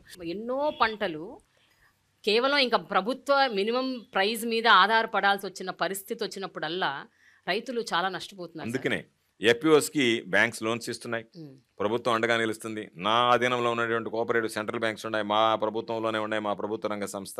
విరివిగా వాళ్ళకి లోన్స్ ఇస్తున్నాం, వాళ్ళని ఎంకరేజ్ చేస్తున్నాం. వాళ్ళు చిన్న సన్నకారు రైతులు పండించినటువంటి కొనుగోలు చేస్తున్నారు. వాళ్ళకు కొంతమంది వాల్యూ అడిషన్కి వెళ్తున్నారు, కొంతమంది నేరుగా రా ప్రోడక్ట్స్ అమ్ముకుంటున్నారు. వాళ్ళు ఈరోజు దాదాపుగా మార్కెట్లో మా దగ్గర ఇంత ఉంది, మీకు కావాలంటే మా దగ్గర తీసుకోండి అని చెప్పి వ్యాపారుల్ని శాసించేటువంటి పరిస్థితి ఏర్పడుతుంది. ఎన్సీఆర్బి రిపోర్ట్ ఒకటి ఉందండి. ఆ రిపోర్ట్ ప్రకారం 2018-22 మధ్య 4564 మంది రైతులు ఆత్మహత్యలు చేసుకున్నారు ఆంధ్రప్రదేశ్లో. దీని గురించి మీరు ఏమంటారు సార్? అంటే 3వ స్థానంలో ఉంది ఆంధ్రప్రదేశ్ అంటే నేషన్ వైడ్. ఇప్పుడు అది ఒక సర్వే చేసి ఇచ్చినటువంటి రిపోర్ట్. వాళ్ళు వాస్తవం ఏమిటంటే మన దగ్గర ఉన్నటువంటి లెక్కల ప్రకారం 1200 మంది ఆత్మహత్య చేసుకున్నట్టుగా ఉంది. రైతులు ఉంటారు, పెట్టుబడి పెట్టి వ్యాపారం చేసేటువంటి వాళ్ళు, అంటే వ్యవసాయం చేసేటువంటి వాళ్ళు. రైతు కూలీలు ఉంటారు. వీళ్ళు రైతు కూలీలు అనేటువంటి వాళ్ళకి వ్యవసాయం మీద వచ్చేటువంటి నష్టంతో వాళ్ళు ఏమీ ఆత్మహత్యలు చేసుకునేటువంటి అవకాశం ఉండదు. ఎందుకంటే వాళ్ళకి రావాల్సింది కూలీ, ఆ కూలీ ఏర్పాటైపోతుంది. వాళ్ళు రైతులకు సంబంధించి దాదాపుగా 70% మంది వ్యవసాయం మీదనే ఆధారపడతారు. వ్యవసాయం చేసుకునేటువంటి రైతులు, రైతు కూలీలు. వీళ్ళ దీంట్లో సర్వేలో తేలింది ఏంటంటే ఆయన వృత్తి ఏంటి అంటే రైతు కూలీ. రైతు కూలీ అనేటువంటి దాన్ని కూడా ఆత్మహత్యల కింద వాళ్ళు నమోదు చేసుకోవడం జరిగింది. దానివల్ల ఆ సంఖ్య పెరిగింది. సాధారణంగా మనకి సమాజంలో జరిగేటువంటి ఆత్మహత్యల్లో రైతు అనేటువంటి వాడు కూడా ఒకడనేటువంటిది మరిచి రైతు కానీ రైతు కూలీ కానీ ఆత్మహత్య చేసుకున్నటువంటి వెంటనే వ్యవసాయ విధానాల వల్ల రైతు ఆత్మహత్య చేసుకున్నాడు అనేటువంటిది ఒకటి ప్రేరేపణ మొదలైంది. ఎందుకు జరుగుతాయి, ఎందుకు జరగాల్సినటువంటి అవసరం ఉంది? రైతు భరోసా ఇచ్చిన దానికి రైతు ఆత్మహత్య చేసుకుంటాడా? ఉచిత పంటల బీమా ఇచ్చిన దానికి రైతు ఆత్మహత్య చేసుకుంటాడా? అదే సీజన్లో ఇన్పుట్ సబ్సిడీ ఇచ్చిన దానికి రైతు ఆత్మహత్య చేసుకుంటాడా? ఆర్బీకేలకు తీసుకొచ్చిన దానికి రైతు ఆత్మహత్య చేసుకుంటాడా? విత్తనం నుంచి విక్రయం వరకు ఈరోజు అన్ని రకాలైనటువంటి సౌకర్యాలు కల్పిస్తున్నందుకు రైతు ఆత్మహత్య చేసుకుంటాడా? దేనివల్ల రైతు ఆత్మహత్య చేసుకుంటాడు? కాకపోతే ఆ రైతు ఆత్మహత్యలు అనేటువంటి దాన్ని ఏదో ఇచ్చినటువంటి సర్వేని వక్రీకరించి ఏదో ఆంధ్ర రాష్ట్రంలో ఈరోజు 5 లక్షల నుంచి 7 లక్షలకు పెంచాం. వెంటనే వాటికి సంబంధించి ఎక్కడన్నా రైతు నిజంగా ఆత్మహత్య జరిగితే, రైతులకు నష్టం వస్తే వ్యవసాయంలో వాళ్ళకి సంబంధించి చర్యలు తీసుకుంటున్నాం. గత ప్రభుత్వంలో బకాయిలు పెట్టిపోయినటువంటివి కూడా మన ప్రభుత్వం వచ్చిన తర్వాత ఆ రైతులకు కూడా జగన్మోహన్ రెడ్డి గారు మంచి మనసుతో ఆ బకాయిలు 5 లక్షల రూపాయలు ఇవ్వాలంటే రైతులకు ఆ బకాయిలు పెట్టి వెళ్ళిపోతే దాదాపుగా 400 చిల్లర మంది 473 మంది రైతులకి ఈ ప్రభుత్వం వచ్చిన తర్వాత జగన్మోహన్ రెడ్డి గారు మంచి మనసుతో ఆ కుటుంబాలకి కూడా 5 లక్షల రూపాయల నష్టపరిహారం, బకాయిలు కూడా నష్టపరిహారం అందించడం జరిగింది. యంగ్స్టర్స్ ఎస్పెషల్లీ యూత్ ఫార్మింగ్ వైపు ఎందుకు మొగ్గు చూపట్లేదు? ఇంకా ఫార్మింగ్ ఒక లూక్రేటివ్ కెరియర్ కాదు అని ఎందుకు అనుకుంటున్నారు? ఈ ఫార్మింగ్ వల్ల నష్టాలే తప్ప లాభాలు ఉండవు, వ్యవసాయం అన్నది అసలు ఒక పనికిరాని ఒక ప్రొఫెషన్ అని ఎందుకు అనుకుంటున్నారు? ఎందుకు యువత ఇందులోకి రావటానికి ఇంట్రెస్ట్ చూపించట్లేదు? అంటే అంటే ఫార్మర్స్ రైతుల పిల్లలు కూడా వ్యవసాయం చేయడానికి ఇష్టపడట్లేదు. వాళ్ళు కూడా వలసలు పోయి హైదరాబాద్ లాంటి నగరాలు, వేరే వేరే నగరాలు, బెంగళూరు, చెన్నై వెళ్తున్నారు, లేకపోతే అమెరికా వెళ్తున్నారు, చదువుకుంటున్నారు, బట్ వ్యవసాయం మాత్రం చేయట్లేదు. సాధారణంగా లైఫ్ స్టాండర్డ్స్, లివింగ్ స్టాండర్డ్స్ దగ్గరికి వచ్చేటప్పటికి మిగతా వాటి దగ్గరికి వెళ్తే ఎక్కువ ఉంటుంది, చదువుకున్న తర్వాత అనేటువంటి దృష్టి పెట్టి దానికి ఆకర్షితులయ్యి దాని మీద వెళ్ళాలనేటువంటి ఆలోచన. కానీ వ్యవసాయాన్ని వదిలేయాలనేటువంటి సాంప్రదాయ రైతు కుటుంబాలు ఏదైతే ఉన్నాయో వాళ్ళు వదిలేస్తే ఈరోజు మనకి ఇంత పంట చేతికొచ్చేటువంటిది కాదు. కాబట్టి ఆ కుటుంబాలు మాత్రం సాంప్రదాయంగా కొనసాగుతున్నాయి. ఒక కుటుంబంలో 2-3 అన్నదమ్ములు ఉన్నప్పుడు మాత్రం ఒక వ్యక్తి రైతు వ్యవసాయం మీద ఆధారపడుతున్నాడు, రైతుగా జీవిస్తున్నాడు. మిగతా వాళ్ళు ఇతర పట్ల ఆకర్షితులై పక్కకు వెళ్ళిపోతున్నారు. వీళ్ళే ఒకరుంటే సరిపోతుంది, నేను ఆజిమాయిషీ చేస్తున్నాను, ఎందుకంటే మనకు ఉన్నటువంటి కమతాలు కూడా చిన్న చిన్న ఎకరా ఉండేటువంటి కాబట్టి రైతు కుటుంబాలు ఆ సాంప్రదాయాన్ని వదిలి వెళ్ళిపోతున్నాయి అనేటువంటిది వాస్తవం కాదు.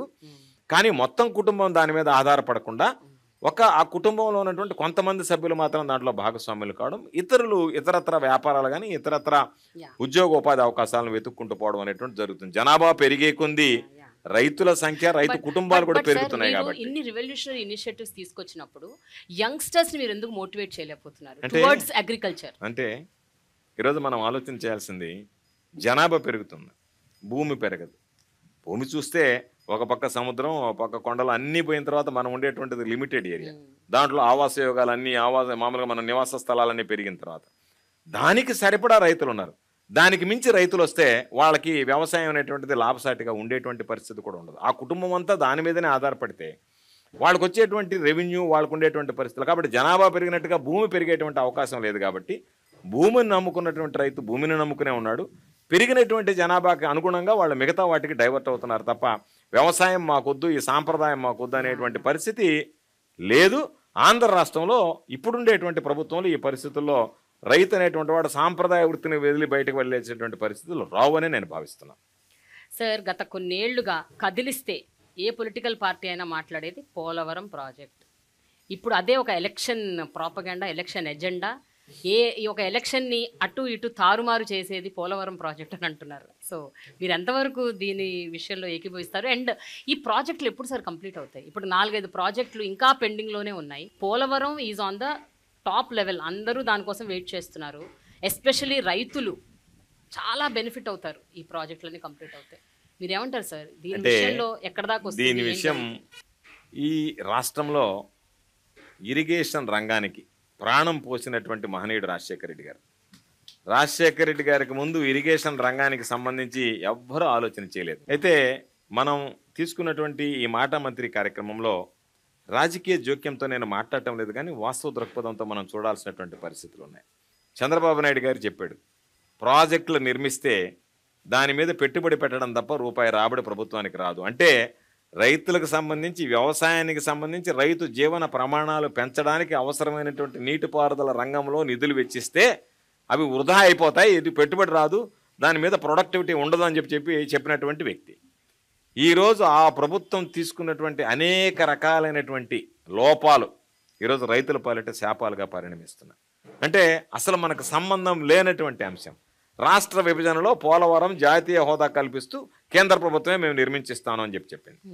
కేంద్ర ప్రభుత్వం నిర్మించాల్సినటువంటి దాన్ని రాష్ట్ర ప్రభుత్వం దానికి ఉన్నటువంటి అనేక రకాలైనటువంటి కారణాలతో దాన్ని మనమే బాధ్యత తీసుకుని దాన్ని మేమే తీసుకుంటామని చెప్పి ప్రత్యేక హోదాను కూడా ఆ రోజు తాకట్టు పెట్టి దాన్ని మనం తీసుకున్న తర్వాత ఆ తొందరలో ఎన్ని తప్పులు చేయకూడదు ఈరోజు మనం చూస్తున్నాం. డయాఫ్రమ్ వాళ్ళు కుంగిపోయిందని ఒకరోజు అంటారు, గేటు పడిపోయిందని చెప్పి. ఇవన్నీ ఎందుకంటే సాంకేతిక పరమైనటువంటి పరిజ్ఞానం లేకుండా, పూర్తి స్థాయి పరీక్షలు నిర్వహించకుండా, ఏదో ఒక విధంగా మొక్కుబడిగా ఈ ప్రాజెక్ట్ కట్టేసి ఎంతో కొంత నీరు నిలువ ఉంచుదాం, రైతుల దగ్గరికి పోయి ఇదిగో నేను ఈ ప్రాజెక్టు పూర్తి చేస్తానని చెప్పి ఓట్లు అడుగుదాం అనేటువంటి ఆతృతతో శాశ్వత ప్రయోజనాలను విస్మరించారు. కాబట్టి ఆ పాపాలన్నిటినీ కడుక్కోవడానికి ఈరోజు అనేక రకాలైనటువంటి ఇబ్బందులు పడుతుంది ప్రభుత్వం. ప్రతి అంశంలో కేంద్ర ప్రభుత్వానికి సంబంధించినటువంటి వాటా దాంట్లో ఉంది. మేము వెళ్ళి డయాఫ్రమ్ వాళ్ళు పడిపోయిందంటే వాళ్ళు వెంటనే కేంద్ర ప్రభుత్వం నుంచి మీరు ఆపండి, మేము నిపుణులను పంపిస్తూ ఉంటారు. ఆ నిపుణులు వచ్చి నిగ్గుదేల్చడానికి సమయం పడుతుంది. వాళ్ళు రిపోర్ట్ ఇచ్చిన తర్వాత దాని మీద చర్చించాలి. దాని మీద కేంద్ర ప్రభుత్వం ఎంత నిధులు ఇస్తుందో, రాష్ట్ర ప్రభుత్వం ఏ విధంగా దానికి ముందుకు వెళ్ళాలనే దాని మీద వాళ్ళ భాగస్వామ్యం ఉంది. కాబట్టి దాని మీద స్పష్టత రావాలి. కాబట్టి ఎక్కడైతే కేంద్ర ప్రభుత్వ భాగస్వామ్యం ఉందో పోలవరం జాప్యమైంది. కానీ ఈరోజు మిగతా ప్రాజెక్టులు ఏదైతే ఉన్నాయి, సంగం బ్యారేజ్, నెల్లూరు బ్యారేజ్, నెల్లూరు జిల్లాకు సంబంధించి చిరకాల కోరిక. దాన్ని ప్రారంభిస్తే తెలుగుదేశం ప్రభుత్వంలో ఉండేటువంటి నాయకులు చంద్రబాబు నాయుడుతో సహా మాట్లాడతారు, నేను 70% చేశా, 80% చేశాను. 70%, 80% కాదు కదా. రైతులకు సంబంధించి నువ్వు ఎందుకు 100% పూర్తి చేసి రైతులకు అందించలేకపోయావు? జగన్మోహన్ రెడ్డి గారు 20% పూర్తి చేసి రైతులకు ఎందుకు అందించాడు? శాతాన్ని పక్కన పెడదాం. రైతులకి ఈ ప్రాజెక్టులు నిర్మించాలి, దీనివల్ల రైతాంగానికి లబ్ధి కలగాలనేటువంటి ఆలోచన మీకు లేదు కాబట్టి, రైతుల పట్ల చిత్తశుద్ధి లేదు కాబట్టి మీరు ఆ రోజు నిర్మాణాలను అర్ధాంతరంగా ఆపివేశారు. మీ ప్రాధాన్యతలు వేరు. ఈ ప్రభుత్వానికి రైతు వ్యవసాయం అనేటువంటిది ప్రాధాన్యత అంశం కాబట్టి ఈరోజు వాటన్నిటిని పూర్తి చేశాం. ఏదైతే మన పరిధిలో ఉన్నాయో రాష్ట్ర ప్రభుత్వ పరిధిలో వాటిని ఒక్కొక్కటిగా పూర్తి చేశాడు జగన్మోహన్ రెడ్డి గారు. కరోనా కష్టకాలంలో దాదాపుగా 2 సంవత్సరాలు లేబర్ కూడా దొరకనటువంటి పరిస్థితి, ఏ పని చేయలేనటువంటి దుస్థితి. అయినా కూడా సుదీర్ఘకాలంగా అపరిష్కృతంగా ఉన్నటువంటి సంగం, నెల్లూరు బ్యారేజ్ లాంటివన్నీ పూర్తి చేశాం. ఆ కోవలోనే ఈరోజు ఎన్నో లిఫ్ట్ ఇరిగేషన్లు ఆయన తీసుకురావడం జరిగింది. ఇప్పుడు మీరు అన్నట్టు ఎన్నో ప్రాజెక్టులు పూర్తి చేస్తూ వస్తున్నారు. ఇంకా కొన్ని మిగిలిపోయినాయి, వంశధార ప్రాజెక్టు, తోటపల్లి ప్రాజెక్టు, ఇవన్నీ అన్ని అంటే ఇవన్నీ ఎప్పుడవుతాయి అన్నది మీరు చెప్తున్నారు వస్తాయని. పోలవరం సంగతి ఒక క్లారిటీ ఇవ్వండి సార్. అంటే ఈ రాష్ట్ర ప్రభుత్వాలు ఎవరొచ్చినా చేస్తారా, ఇది కేంద్ర ప్రభుత్వమే చెయ్యాలా, ఏంటి, వాట్ ఈస్ దాని మీద ఒక స్పష్టత ఉంది. ప్రభుత్వం ఈరోజు దగ్గర ఎన్నికలకు దగ్గరకు వచ్చాం. ఈ ఎన్నికలు అయిపోయిన వెంటనే మరలా ఈరోజు ఈ రాష్ట్రంలో జగన్మోహన్ రెడ్డి గారే ముఖ్యమంత్రి అవుతాడు, దాంట్లో ఏమీ సందేహం లేదు. చాలామంది అనుకుంటున్నారు. అందుకే నేను అనేక సందర్భాలు చెప్తాను, ఎక్కడికైనా వెళ్ళినప్పుడు కూడా, మీరు ఏమీ ఈ మీడియాలో వచ్చేటువంటి వాటి కథనాలను నమ్మకండి. సూర్యుడు తూర్పున ఉదయిస్తాడు, పడమట అస్తమిస్తాడు అనేటువంటిది ఎంత వాస్తవమో 2024లో తిరిగి వైఎస్ఆర్ కాంగ్రెస్ పార్టీ ప్రభుత్వం జగన్మోహన్ రెడ్డి గారు ముఖ్యమంత్రి కావడం ఖాయమని చెప్పి. కాబట్టి మా ప్రాధాన్యత అంశం ఈ ప్రభుత్వానికి, ముఖ్యమంత్రి గారికి పోలవరం అనేటువంటిది జీవనాడి అనేటువంటిది మాటలకు పరిమితం కాకుండా చేతలకు పరిమితమైనటువంటి వాళ్ళం, చేతల్లో చేసి చూపించాలనుకునేటువంటి వాళ్ళం. తప్పనిసరిగా ఈ ప్రభుత్వం మరలా ఏర్పడిన వెంటనే ప్రత్యేకమైనటువంటి దృష్టి పెట్టి పోలవరం ప్రాజెక్టుని పూర్తి చేయాలనేటువంటి ఆ ఆలోచన, ఆ ఆశ ముఖ్యమంత్రి గారిలో, ఆతృత, తపన ముఖ్యమంత్రి గారిలో ఉన్నాయి. తప్పనిసరిగా పోలవరం ప్రాజెక్ట్ అనేటువంటిది ప్రాధాన్యత క్రమంలో పూర్తి చేయడం జరుగుతుందని చెప్పి ఈ సందర్భంగా పోలవరం వైఎస్ఆర్సీపీ గవర్నమెంట్ పక్కా చేస్తుంది, చేసి చూపిస్తాం రైతులకు సంబంధించి. ప్రతిపక్ష పార్టీ తెలుగుదేశం పార్టీ ఏం చెప్తున్నారంటే డ్రింకింగ్ వాటర్ పైప్ లైన్స్ ఇస్తాము అన్నది వాగ్దానం చేశారు. అండ్ ఎట్టి పరిస్థితుల్లో నెరవేరుస్తామన్నారు. చాలా ప్రాంతాల్లో, అంటే నీటి ఎద్దడి ఉన్న ప్రాంతాల్లో, నీరు లేని ప్రాంతాల్లో కూడా మేము ఇది తీసుకొస్తామని అంటున్నారు. సో మీరు చెప్పండి సార్, సాధ్యాసాధ్యాలు ఏంటని మీరు అనుకుంటున్నారు? ఇది కొత్త ప్రాజెక్ట్ ఏం కాదు. ఇది చంద్రబాబు నాయుడు అనేక సందర్భాల్లో మా ప్రాంతంలో కూడా 2 రిజర్వాయర్లు ఉన్నాయి, కండలే రిజర్వాయరు, సోమశిల రిజర్వాయర్. చంద్రబాబు నాయుడు గత ప్రభుత్వంలో ఉన్నప్పుడు కూడా కొంత భాగాన్ని సోమశిల రిజర్వాయర్ కింద, కొంత భాగాన్ని కండలే రిజర్వాయర్ కింద మేము విభజించేసాం. అక్కడి నుంచి నీరు తీసుకొచ్చి పైప్ లైన్లు వేసిస్తామన్నారు. ఎన్నికలకి కరెక్ట్గా కోడ్ వస్తుందంటే 10 రోజుల ముందు ఆ రోజు సోమిరెడ్డి వ్యవసాయ శాఖ మంత్రిగా ఉన్నాడు, నా పోర్టుపోలియోలో ఉన్నాడు, నా మీదనే పోటీ చేశాడు, ఓడిపోయాడు. ఆయన శాసనమండలి సభ్యుడే మంత్రి అయ్యాడు. ఆయన కరెక్ట్గా ఎన్నికలకు ముందు 1,400 కోట్ల రూపాయలతో ఓ ప్రాజెక్టుకి శంకుస్థాపన చేశారు. ఎక్కడికక్కడ 100 కోట్లు 1000 కోట్లు ఇచ్చిపోవడం తప్ప ఆ పనులు ప్రారంభమే కాలేదు. కాబట్టి నువ్వు చెప్పినటువంటి మాట 5 సంవత్సరాలు పనిచేసి ఇవ్వలేకపోయినటువంటి వాడివి ఈరోజు ఈ ప్రభుత్వం దానికి కట్టుబడి జలజీవన్ మిషన్ కింద రాష్ట్ర ప్రభుత్వ వాటాతో నిధులు తీసుకొచ్చి ఎంత మేర అవకాశం ఉందో ఈరోజు అంత మేర ఈరోజు రాష్ట్ర వ్యాప్తంగా ఒక్కొక్క నియోజకవర్గానికి దాదాపుగా 100 కోట్ల రూపాయలతో పాడుబడి శిథిలావస్థకు చేరుకున్నటువంటి ఓవర్ హెడ్ ట్యాంక్స్ దగ్గర నుంచి, కొత్త పైప్ లైన్ నిర్మాణం దగ్గర నుంచి అన్నీ తీసుకొచ్చాం. భూగర్భ జలాలు లేనటువంటి దగ్గర, డ్రింకింగ్ వాటర్ లేనటువంటి దగ్గర ముఖ్యమంత్రి గారు దాని మీద కూడా దృష్టి పెట్టాడు. తప్పనిసరిగా సాగునీటికి ఎంత ప్రాధాన్యత ఇస్తామో దానికన్నా మనిషికి అత్యంత అవసరమైనటువంటి తాగునీటికి ప్రాధాన్యత ఇస్తాం. కాకపోతే వీళ్ళలాగా అరచేతిలో వైకుంఠం చూపించి వెళ్ళిపోవడం కాకుండా అవాస్తవాలని ఏ విధంగా మనం చూడగలమనేటువంటిది చూసిన తర్వాత ప్రతి ఒక్కరికి నీళ్ళు ఇవ్వాలనేటువంటి ఆలోచనతో ఈరోజు కార్యరూపంలోకి తీసుకొచ్చాం. మాటలకు పరిమితం కాకుండా ఈరోజు గ్రామాలకు వెళ్ళి చూడమనండి, పైప్ లైన్ల నిర్మాణం, ప్రతి ఇంటికి కుళాయి అనేటువంటి దాదాపుగా మెజారిటీ గ్రామాల్లో పూర్తి చేస్తున్నాం. కాబట్టి 2000 బహుశా నేను అనుకోవడం 2025 కల్లా 75% ఆఫ్ ద విలేజెస్లో ఈ ప్రతి ఇంటికి కుళాయి పథకం పూర్తి అయిపోతుంది. తప్పనిసరిగా జగన్మోహన్ రెడ్డి గారు దాన్ని పూర్తి చేస్తాడు. అంటే ప్రతిపక్ష పార్టీ ఆ వాగ్దానం చేసింది కాబట్టి మీరు కౌంటర్ స్టేట్మెంట్ ఇస్తున్నారా, లేకపోతే నిజంగా అంటే చేద్దామని మీరు చెప్పి విఫలమయ్యారు? చెప్పకుండానే మనం ప్రారంభించాం. అది మాకున్నటువంటి క్రెడిబిలిటీ, ఈ ప్రభుత్వానికి ఉన్నటువంటి క్రెడిబిలిటీ, జగన్మోహన్ రెడ్డి గారికి ఉన్నటువంటి క్రెడిబిలిటీ. మేము ఇస్తాము అని చెప్పి ఎన్నికలకు ముందు శంకుస్థాపనలు చేశారు. ఏ మాట చెప్పకున్నా సరే ఈరోజు పనులు జరుగుతున్నాయి. సార్, కొన్ని రాజకీయాలకు సంబంధించిన ప్రశ్నలు, అలాగే ఇప్పుడు ఎలక్షన్స్ దగ్గర పడుతున్నాయి కాబట్టి వాటికి సంబంధించిన ప్రశ్నలు అడిగే ముందు ఇక్కడ కొంతమంది రైతులు ఉన్నారు, వీళ్ళు మీతో మాట్లాడదాం అనుకుంటున్నారు. లక్ష్మీ నరసయ్య, వత్సవాయి మండలం భీమవరం గ్రామం నుంచి వచ్చానండి. మిర్చి రైతునండి నేను. నాకు గత సంవత్సరంలో 4 ఎకరాలు మిర్చి వేస్తే బ్లాక్ ట్రిప్స్ వచ్చి మిర్చి మొత్తం డ్యామేజ్ అయింది సార్. జగన్మోహన్ రెడ్డి గారు ఇన్సూరెన్స్ చేయటం వల్ల నేను మళ్ళీ వ్యవసాయం చేసి మీ దగ్గరికి రాగలిగాను సార్. Thank you sir. ఎంత నష్టపోయారు? నాకు 2 లక్షలు ఇన్సూరెన్స్ వచ్చింది. ఓకే.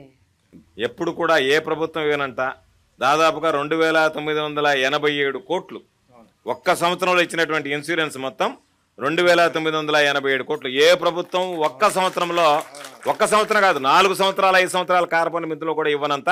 అది కేంద్ర ప్రభుత్వ భాగస్వామ్యం లేకుండా మొత్తం రాష్ట్ర ప్రభుత్వం భరించి ఇచ్చినటువంటి మిర్చి పైరు పుట్టిన తర్వాత ఫస్ట్ సారి ఇన్సూరెన్స్ ఇచ్చి ఏకైక వ్యక్తి జగన్మోహన్ రెడ్డి గారు అండి.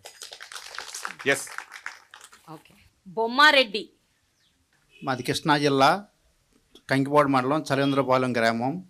పంట చాలా సార్లు తుఫాన్లు వచ్చి చాలా నష్టాలు వచ్చినాయి.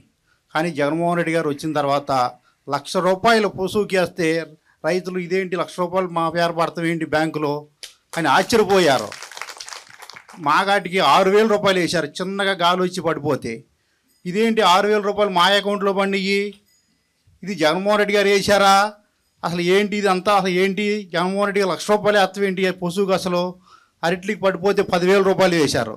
ఇక జగన్మోహన్ రెడ్డి గారు ప్రభుత్వం వచ్చిన తర్వాత రైతాంగం అంతా చాలా హాయిగా ఉన్నారు. వ్యవసాయం ఇంకా చదువుకున్న వాళ్ళు కూడా వచ్చి వ్యవసాయం చేయాలని మంచి కోరికగా ఉన్నారు. నిజం. మా ఊర్లో జర్మనీ వెళ్ళి విద్యాసాగర్ రెడ్డి అనే అక్కడ జర్మనీలో ఎంఎస్ చేసి వచ్చి ఇక్కడ వ్యవసాయం చేస్తున్నాడు మా ఊళ్ళో.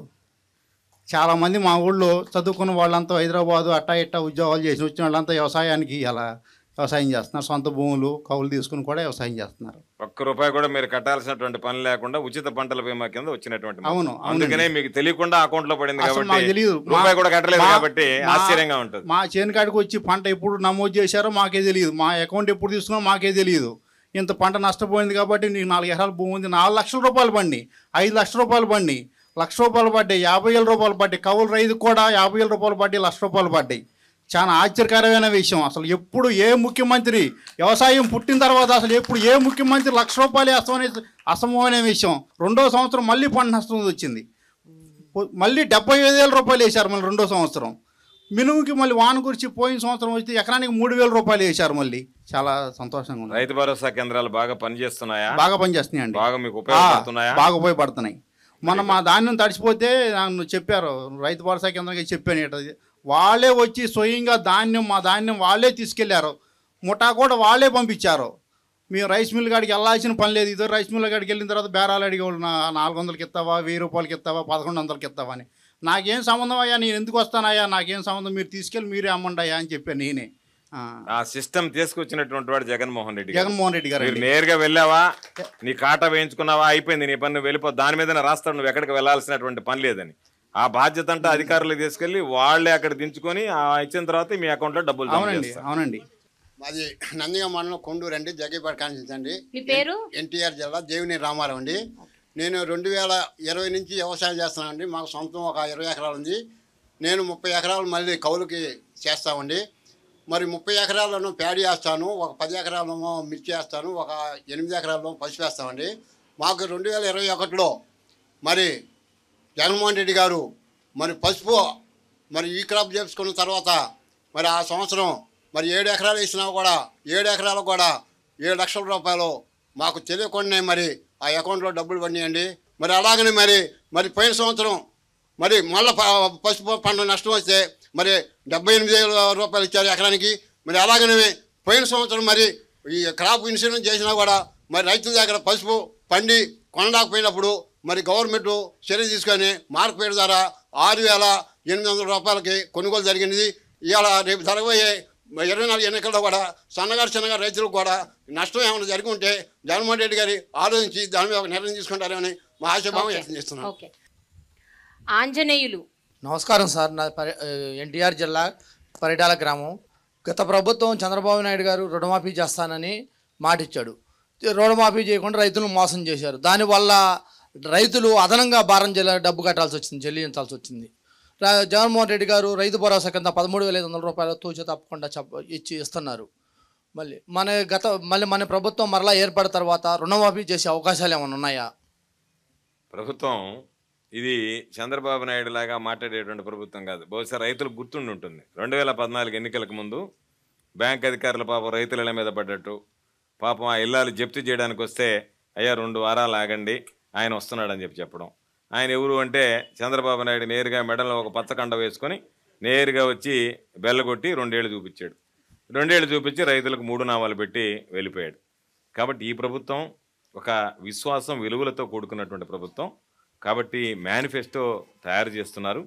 ముఖ్యమంత్రి గారు సాధ్యాసాధ్యాలు పరిశీలించి, ఎందుకంటే మన క్రెడిబిలిటీ ఏమిటి అంటే 2019 ఎన్నికల్లో ఇచ్చినటువంటి వాగ్దానాల్లో 99%, బహుశా దేశ చరిత్రలోనే 99% హామీలు అమలు చేశాం. కాబట్టి మరలా అదే విశ్వసనీయతను కొనసాగించే పందాలో అన్ని రకాలైనటువంటితో పాటు రైతుల మీద ప్రత్యేకమైనటువంటి దృష్టి పెట్టి రైతులకు ఎంత మేర మనం సహాయపడగలం అనేటువంటి దాని మీద ముఖ్యమంత్రి గారు ఆలోచన చేస్తున్నాడు.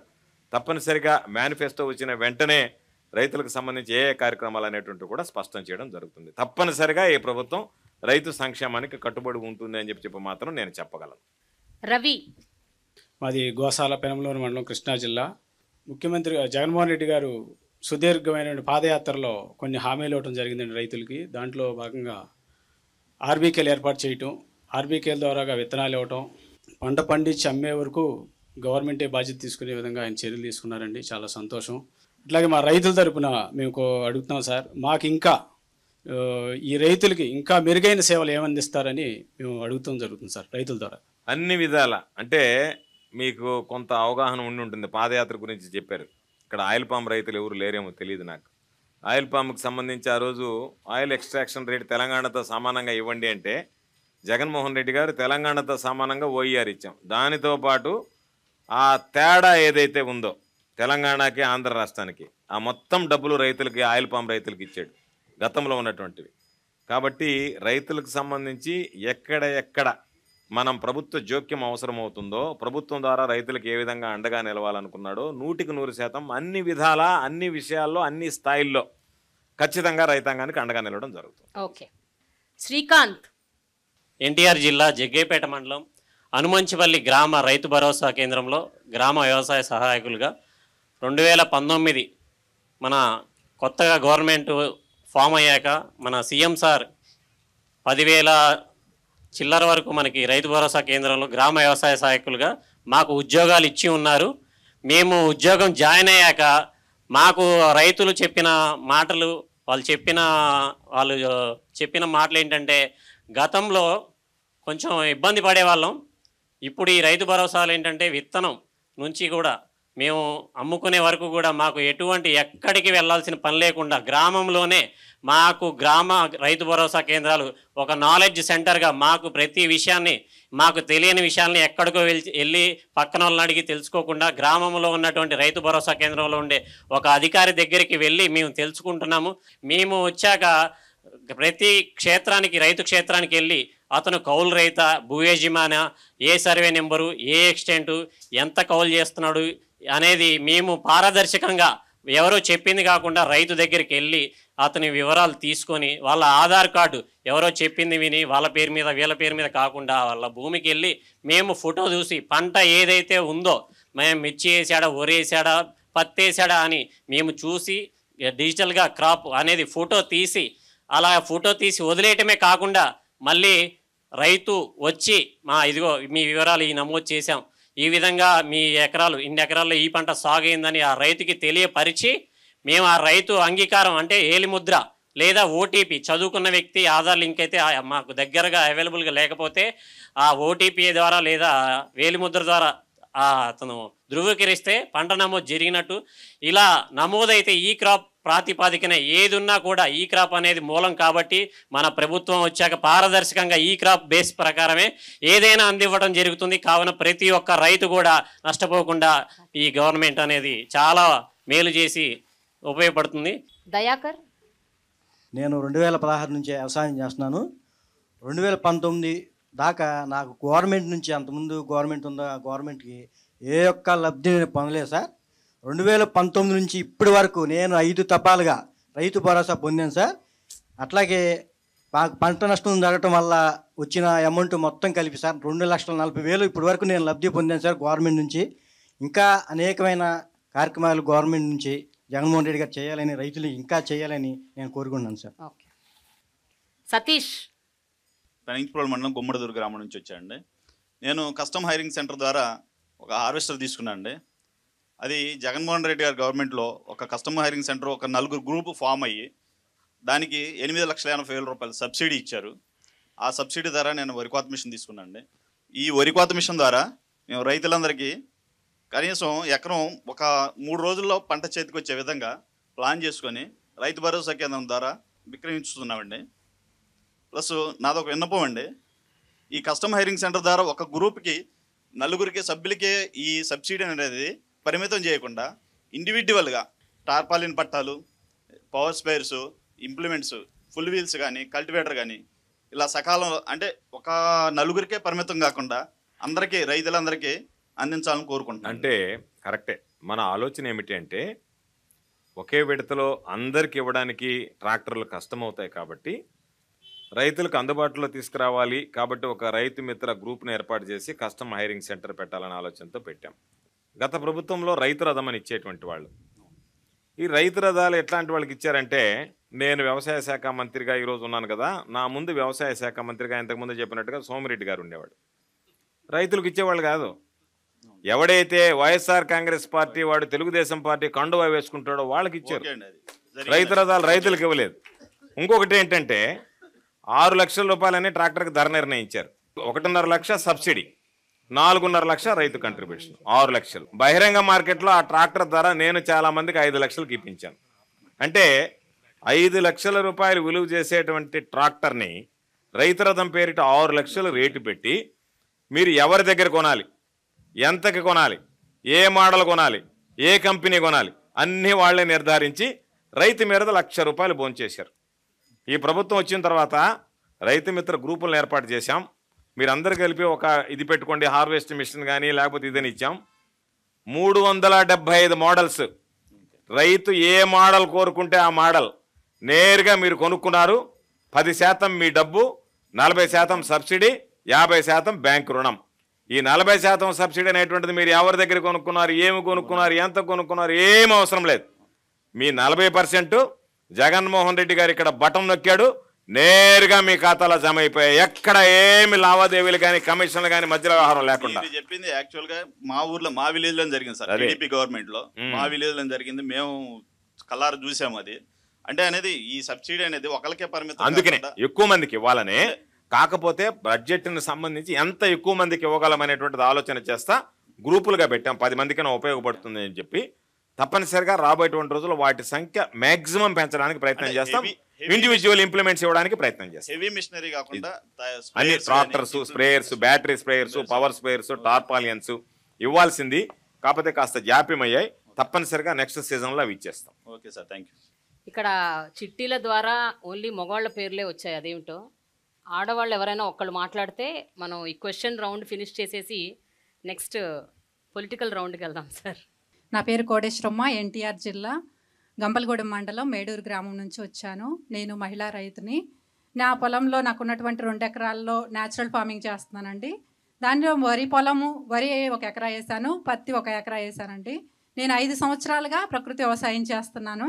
ప్రకృతి వ్యవసాయాన్ని ఇంతగా ఆర్బీకే లెవెల్లో ప్రతి ఒక్క మీటింగ్ కూడా మాకు అక్కడ పెట్టేవాళ్ళు కూడా ఆర్బీకే లెవెల్లో మీటింగులు పెట్టడం, అక్కడ మాకు తెలియనటువంటి సమాచారాన్ని విఏఏలు, విహెచ్ఏలు మా పొలాలకు వచ్చి వాళ్ళ పొలంబడి కార్యక్రమాన్ని జరపటం కానీ మాకు ఎంతగానో ఉపయోగపడుతుంది. అలాగే మహిళా సంఘాల ద్వారా ఈ ప్రోగ్రామ్ని ఎంతగానో ముందుకు తీసుకెళ్తున్నారు.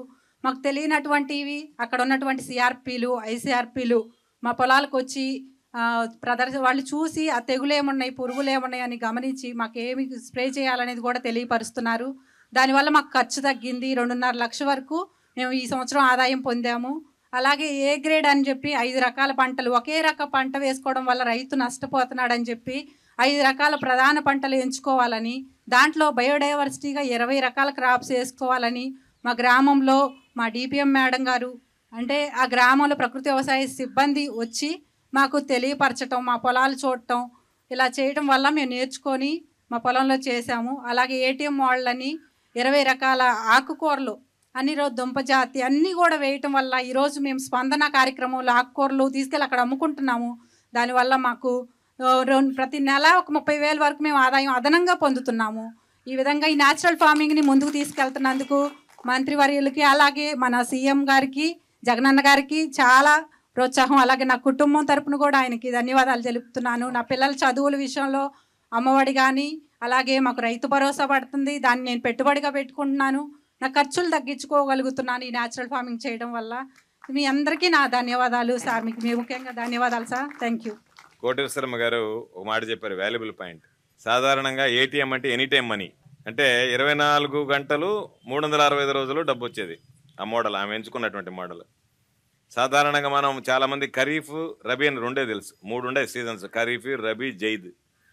3 సీజన్లలో ఎప్పుడు కావాలన్నా సరే వేసినటువంటి పంటల్లో ఒక పంట ఆగిపోతే రెండో పంట మళ్ళీ అందుబాటులోకి వస్తుంది. కాబట్టి రైతులకి పని అంటే మంచి వాతావరణంలో పని చేసుకోవడం, మంచి ఉత్పత్తి, డబ్బు, దానితో పాటు గిట్టుబాటు ధర, ఇవన్నీ ఉండేటువంటి మోడల్ ఏటీఎం మోడల్ ఎంచుకునేది. కాబట్టి హ్యాపీగా చాలామంది ఈరోజు ఏటీఎం మోడల్ పట్ల వస్తున్నారు. చాలా సంతోషం అమ్మా. నువ్వు న్యాచురల్ ఫార్మింగ్ గురించి చాలా బాగా చెప్పావు. నీ ప్రశ్నే ఇందాక మన ప్రేమ గారు అడిగిన దానికి సమాధానం. అంటే ఈ రాష్ట్రంలో న్యాచురల్ ఫార్మింగ్ ఏ విధంగా ఉందని చెప్పడానికి 3,600 రైతు భరోసా కేంద్రాలు దాన్ని విస్తరించాం. త్వరలో మొత్తం మన దగ్గర ఉన్న 10,778 కేంద్రాలు మొత్తం రాష్ట్ర వ్యాప్తంగా కూడా దాన్ని విస్తరించడానికి ప్రయత్నం చేస్తున్నాం. Very good. నాకు చాలా హ్యాపీగా ఉంది కోటేశ్వరమ్మ మీరు మాట్లాడుతుంటే. ప్రతి ఆర్బీకేలో కూడా ఇది ఒక ఫార్మర్ సైంటిస్ట్ని తీసుకొస్తున్నారు, మెంటర్స్ని తీసుకొస్తున్నారు, ఒక అకాడమీని తీసుకొచ్చారు. ఈ జగన్ గారి ప్రభుత్వంలోనే ఇదంతా జరుగుతుందని చెప్పుకోవడానికి మేము ఎంతో సంతోషిస్తున్నాం మేడం. దానికి సంబంధించి ఈ దేశంలో ఎక్కడా లేదు, ప్రపంచంలో కూడా ఎక్కడా లేదు. న్యాచురల్ ఫార్మింగ్ మీద యూనివర్సిటీ తీసుకురావాలనేటువంటి ఆలోచన ఉంది ఈ రాష్ట్రానికి. ముఖ్యమంత్రి గారికి యూనివర్సిటీని తీసుకురావాలనే ఆలోచన. సార్ ఇప్పుడు కాస్త రాజకీయాలు మాట్లాడుకుందాం. సార్ సర్వేపల్లి నియోజకవర్గం మీ అడ్డా, మీరు అక్కడి నుంచి గెలుస్తూ వస్తున్నారు. అండ్ కాకపోతే ఈసారి ఏదో చాలా టఫ్ ఫైట్ లాగా ఉన్నట్టుంది. కాంగ్రెస్ నుంచి చిత్తూరు వెంకటశేషారెడ్డి, తెలుగుదేశం పార్టీ నుంచి ఆనం వెంకటరమణారెడ్డి, ఇద్దరు చాలా స్ట్రాంగ్ కంటెస్టెంట్స్. మీకు ఏమనిపిస్తుంది సార్ ఈసారి ఎలక్షన్ ఎలా ఉండబోతుంది? ఎలక్షన్లో నేను ఎప్పుడు టెన్షన్ ఫీల్ గాను. నేను పోటీకి సిద్ధపడ్డ తర్వాత నా మీద ఎవరు పోటీ చేస్తారనేది నేను ఆలోచన చేయాలి. నేను పోటీ చేయాలని నిర్ణయం తీసుకున్నా. నేను పోటీ చేస్తాను. నాకు ప్రజల పట్ల అచంచలమైనటువంటి నమ్మకం, విశ్వాసం ఉంది కాబట్టి నన్ను గెలిపిస్తారని నేను నా ప్రత్యర్థిని గురించి ఎప్పుడూ ఆలోచన చేయను. జగన్మోహన్ రెడ్డి గారి పక్కన ఎంతమంది చేరినా జగన్మోహన్ రెడ్డి గారు 1 అనే సంఖ్య ఉన్నన్ని రోజులు ఎన్ని సున్నాలు చేరినా వాటికి ఆ విలువ పెరుగుతూ పోతూ ఉంటుంది ఆ సంఖ్యకి. అందుకని జగన్మోహన్ రెడ్డి గారి పక్కన జగన్మోహన్ రెడ్డి గారి బీఫామ్తో నిలబడేటువంటి ప్రతి ఒక్కడికి ఆ విలువ కలుస్తుంది. కాబట్టి ఆ విలువ జోడింపు ద్వారా అందరూ మరలా ఈరోజు మనం అనుకున్నట్టుగా 150 మంది అనుకున్నాం. నా లెక్క ప్రకారం 175 మంది గెలిచినా కూడా పెద్ద ఆశ్చర్యపడాల్సినటువంటి అవసరం లేదు. ఓకే సార్, మీ నియోజకవర్గంలోని ప్రతిపక్ష నేత సోమిరెడ్డి చంద్రమోహన్ రెడ్డి, ఆయన కొన్ని దఫాలుగా ఆయన తెలుగుదేశం గవర్నమెంట్ ఉన్నప్పుడు అగ్రికల్చర్ మినిస్టర్గా చేశారు. ఆయనకు అగ్రికల్చర్ మీద ఉన్నంత పట్టు ఎవరికీ లేదు అని ఆయన మీద ఆయనకున్న ఒక ఆత్మవిశ్వాసం.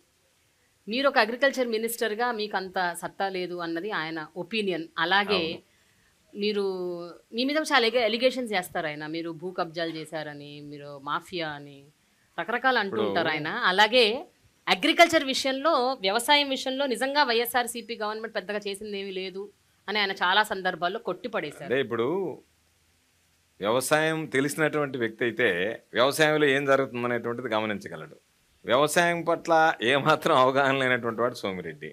ఆయన ఇంటి పక్కనే నకిలీ ఎరువులు కుంభకోణం జరిగింది. రైతులకు సంబంధించినటువంటి ఎరువులు కుంభకోణంలో సూత్రధార ఆయన. కాబట్టి ఒక వ్యవసాయ శాఖ మంత్రిగా పనిచేసేటువంటి వాడే రైతులకు నకిలీ ఎరువులు అమ్మినటువంటి వాడు. నేను అడుగుతున్నా సోమిరెడ్డిని. ఈరోజు నేను అనేక రకాలైనటువంటి చెప్పాం. ఆర్బీకే వ్యవస్థను గురించి చెప్పాం, ఫ్రీ క్రాప్ ఇన్సూరెన్స్ గురించి చెప్పాం, రైతులకు ఇన్పుట్ సబ్సిడీని గురించి చెప్పాం. అదేవిధంగా ఈరోజు మనం చేస్తున్నటువంటి అగ్రి ల్యాబ్స్ని గురించి చెప్పాం, ఫార్మ్ మెకనైజేషన్ గురించి చెప్పాం, మేము కమిషన్లు లేకుండా చేసినటువంటి పనుల గురించి చెప్పాం, స్టెబిలైజేషన్ ఫండ్ గురించి, అనేక రకాలైనటువంటి వాటి అగ్రి ల్యాబ్స్ని గురించి, పొలం బడుల గురించి, అన్నిటిని గురించి మనం మాట్లాడుకున్నాం, ఈరోజు డిస్కస్ చేసాం.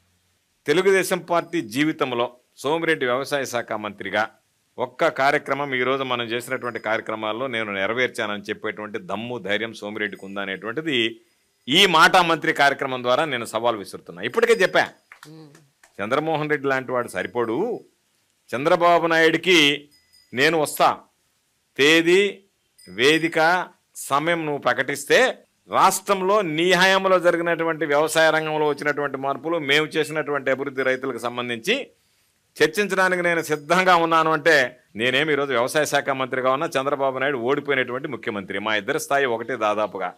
కాబట్టి ఈరోజు చంద్రబాబు నాయుడు కనుక వస్తే నేను సిద్ధంగా ఉన్నా, రైతుల సమక్షంలోనే తేల్చేద్దాం ఏ ప్రభుత్వం ఏ విధంగా పనిచేసింది అనేటువంటి దానికి. మరలా ఈరోజు చంద్రబాబు నాయుడికి ఈ కార్యక్రమం ద్వారా ఒక ఛాలెంజ్ విసురుతున్నా, మీరు వస్తే రైతులకు మీ హయాంలో ఏం జరిగిందో మా హయాంలో ఏం జరిగిందో అని చెప్పచ్చు. కాబట్టి దాని మీద అవగాహన లేనటువంటి వాడు, కేవలం విమర్శలకే పరిమితమైనటువంటి వాడు మాట్లాడేటువంటి మాటలను పట్టించుకో. ఈ ప్రభుత్వం ఏమి చేసింది అనేటువంటిది ప్రతి ఒక్క రైతుకి తెలిసినటువంటి విషయం. సోమిరెడ్డి సర్టిఫికేట్, చంద్రబాబు సర్టిఫికేట్ ఇలాంటి డిస్కషన్ డిబేట్ ఏమన్నా జరగాలంటే అది ఎలక్షన్స్ ముందే జరగాలి కదా సార్. ఇప్పుడు జరగాలనే కదా దాదాపుగా 4 రోజుల నుంచి 2 నెలల నుంచి పిలుస్తూనే ఉన్నాం. అనేక వేదికల మీద నుంచి పాత్రికేయుల సమావేశం పెట్టి పిలిచాం. దానికి చంద్రబాబు నాయుడు కనీసం వస్తాడో రాడో కూడా స్పందించడం లేదు. కాబట్టి చంద్రబాబు నాయుడుకి అంత ధైర్యం ఉంటే రమ్మనండి, మాట్లాడమనండి, చర్చిద్దాం, రైతులందరి సమక్షంలోనే చర్చిద్దాం. వాస్తవాలు ప్రజలు రైతులు తెలుసుకుంటారు. సార్ నాకు ఒక అబ్జెక్షన్ ఉంది సార్ ప్రస్తుత రాజకీయాల మీద. ఒక 2 దశాబ్దాలుగా రాజకీయాలు క్షీణిస్తూ వస్తున్నాయి. ఒక దశాబ్ద కాలంగా మరీ దారుణంగా తయారయ్యాయి. వ్యక్తిగత దూషణలు, అనవసరమైన పదజాలంతో ఏది పడితే అది మాట్లాడటం, స్టేజ్ ఎక్కారంటే అసలు ఇంకా బూతులే సార్, నోటికి ఏదొస్తే అది మాట్లాడుతున్నారు. అన్ని రాజకీయ పార్టీలు అలాగే ఉన్నాయి. సో దీని గురించి మీరు ఏమంటారు సార్? రాజకీయాలు అంటేనే భయం వేసి, రాజకీయాలకు ఎంత దూరంగా ఉంటే అంత మంచిది అని అనుకునే యంగ్స్టర్స్కి మీరు ఏం చెప్తారు? బికాస్ చాలా మంది they want to come into politics but they are scared because of this. మాది రాజకీయ నేపథ్యం ఉన్నటువంటి కుటుంబం. మా తండ్రి 18 సంవత్సరాలు పంచాయతీ సమితి అధ్యక్షుడిగా పనిచేశాడు. ఆ రోజుల్లో సమితి అంటే అత్యంత పవర్ఫుల్గా ఉండే, తర్వాత మండలాలు అయ్యాయి. మా అమ్మగారు 25 సంవత్సరాలు గ్రామ సర్పంచ్గా పనిచేశారు. నేను 5 సంవత్సరాలు జిల్లా పరిషత్ చైర్మన్గా పనిచేశాను. బహుశా ఈ రాష్ట్రంలోనే ఒకే కుటుంబంలో తండ్రి, తల్లి, కొడుకు 3 అంచెల వ్యవస్థలో పనిచేశాం. గ్రామ స్థాయి, బ్లాక్ స్థాయి, జిల్లా స్థాయి అరుదైనటువంటిది. తర్వాత 2 సార్లు నేను ఎమ్మెల్యే అయ్యాను. ఈరోజు ఉన్నటువంటి రాజకీయాల్లో మీకున్నటువంటి మార్గం ఒకటే. ఎదుటివాడు బురదలో పొల్లాడేటప్పుడు మనం ఆ బురదలో పొర్లాడడానికో లేకపోతే వాడితో సిద్ధపడడానికో సిద్ధమైతేనే రాజకీయాల్లో ఉండాలి. లేదు అనుకుంటూ నువ్వు ఎంత దూరం వెళ్ళినా వాడు ఆ బురద నీ మీద విసురుతానే ఉంటాడు.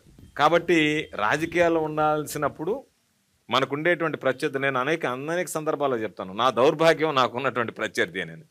కాబట్టి హుందాగా రాజకీయాలు చేయాలన్నా చేయించడానికి కూడా అవకాశం లేదు.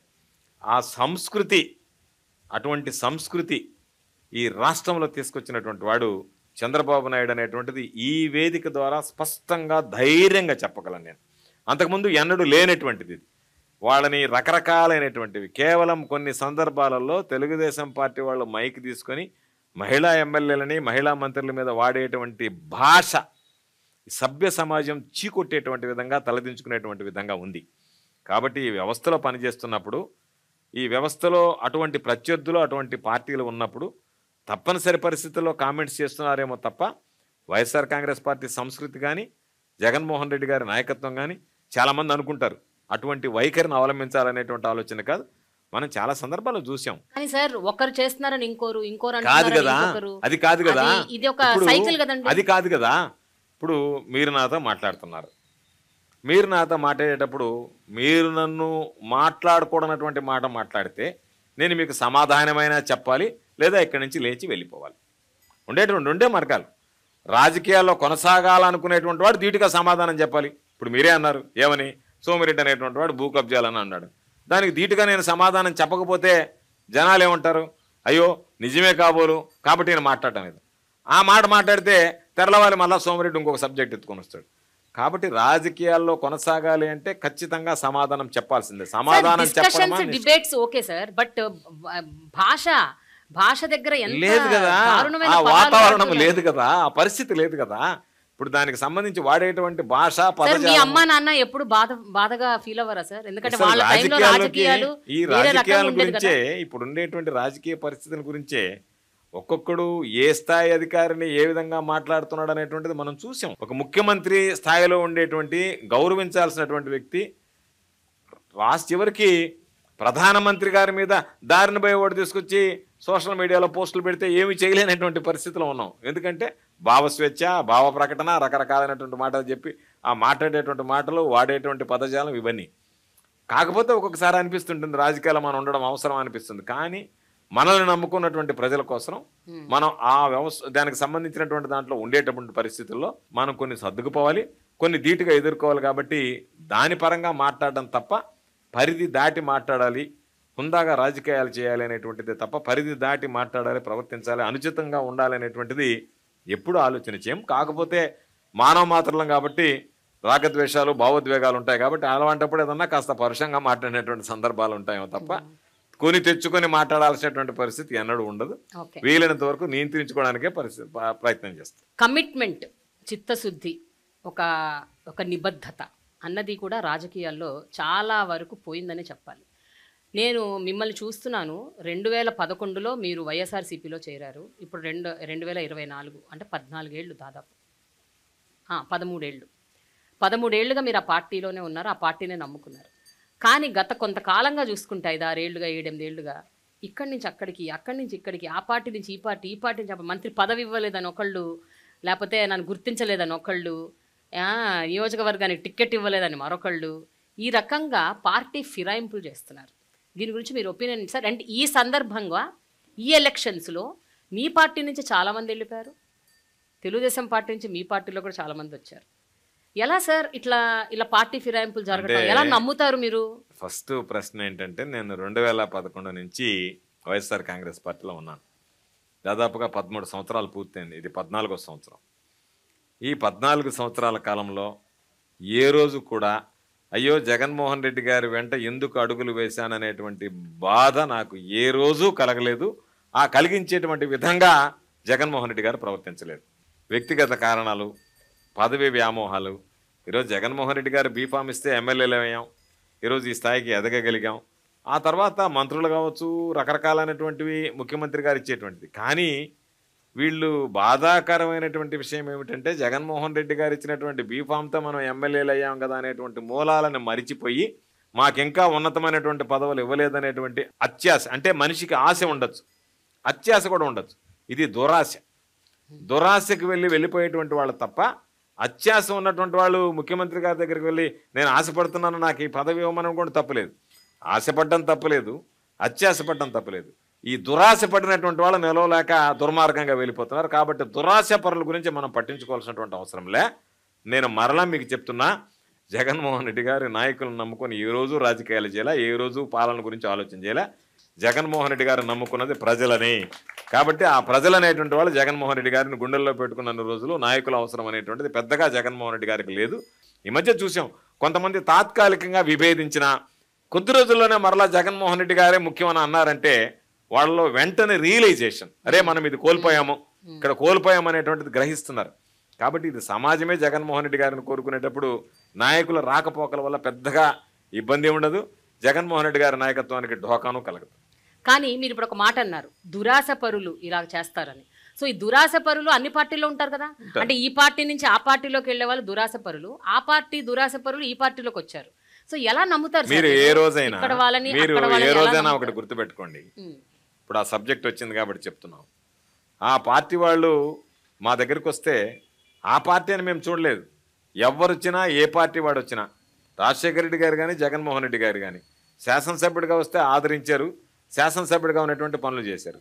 ఒక శాసనసభ్యుడు తన నియోజకవర్గ సమస్యలను తీసుకుని జగన్మోహన్ రెడ్డి గారి దగ్గరికి రాగానే అతన్ని ఆ పార్టీ వెలివేసి జగన్మోహన్ రెడ్డి గారి దగ్గరికి వచ్చారని చెప్పి ముద్ర వేశారు.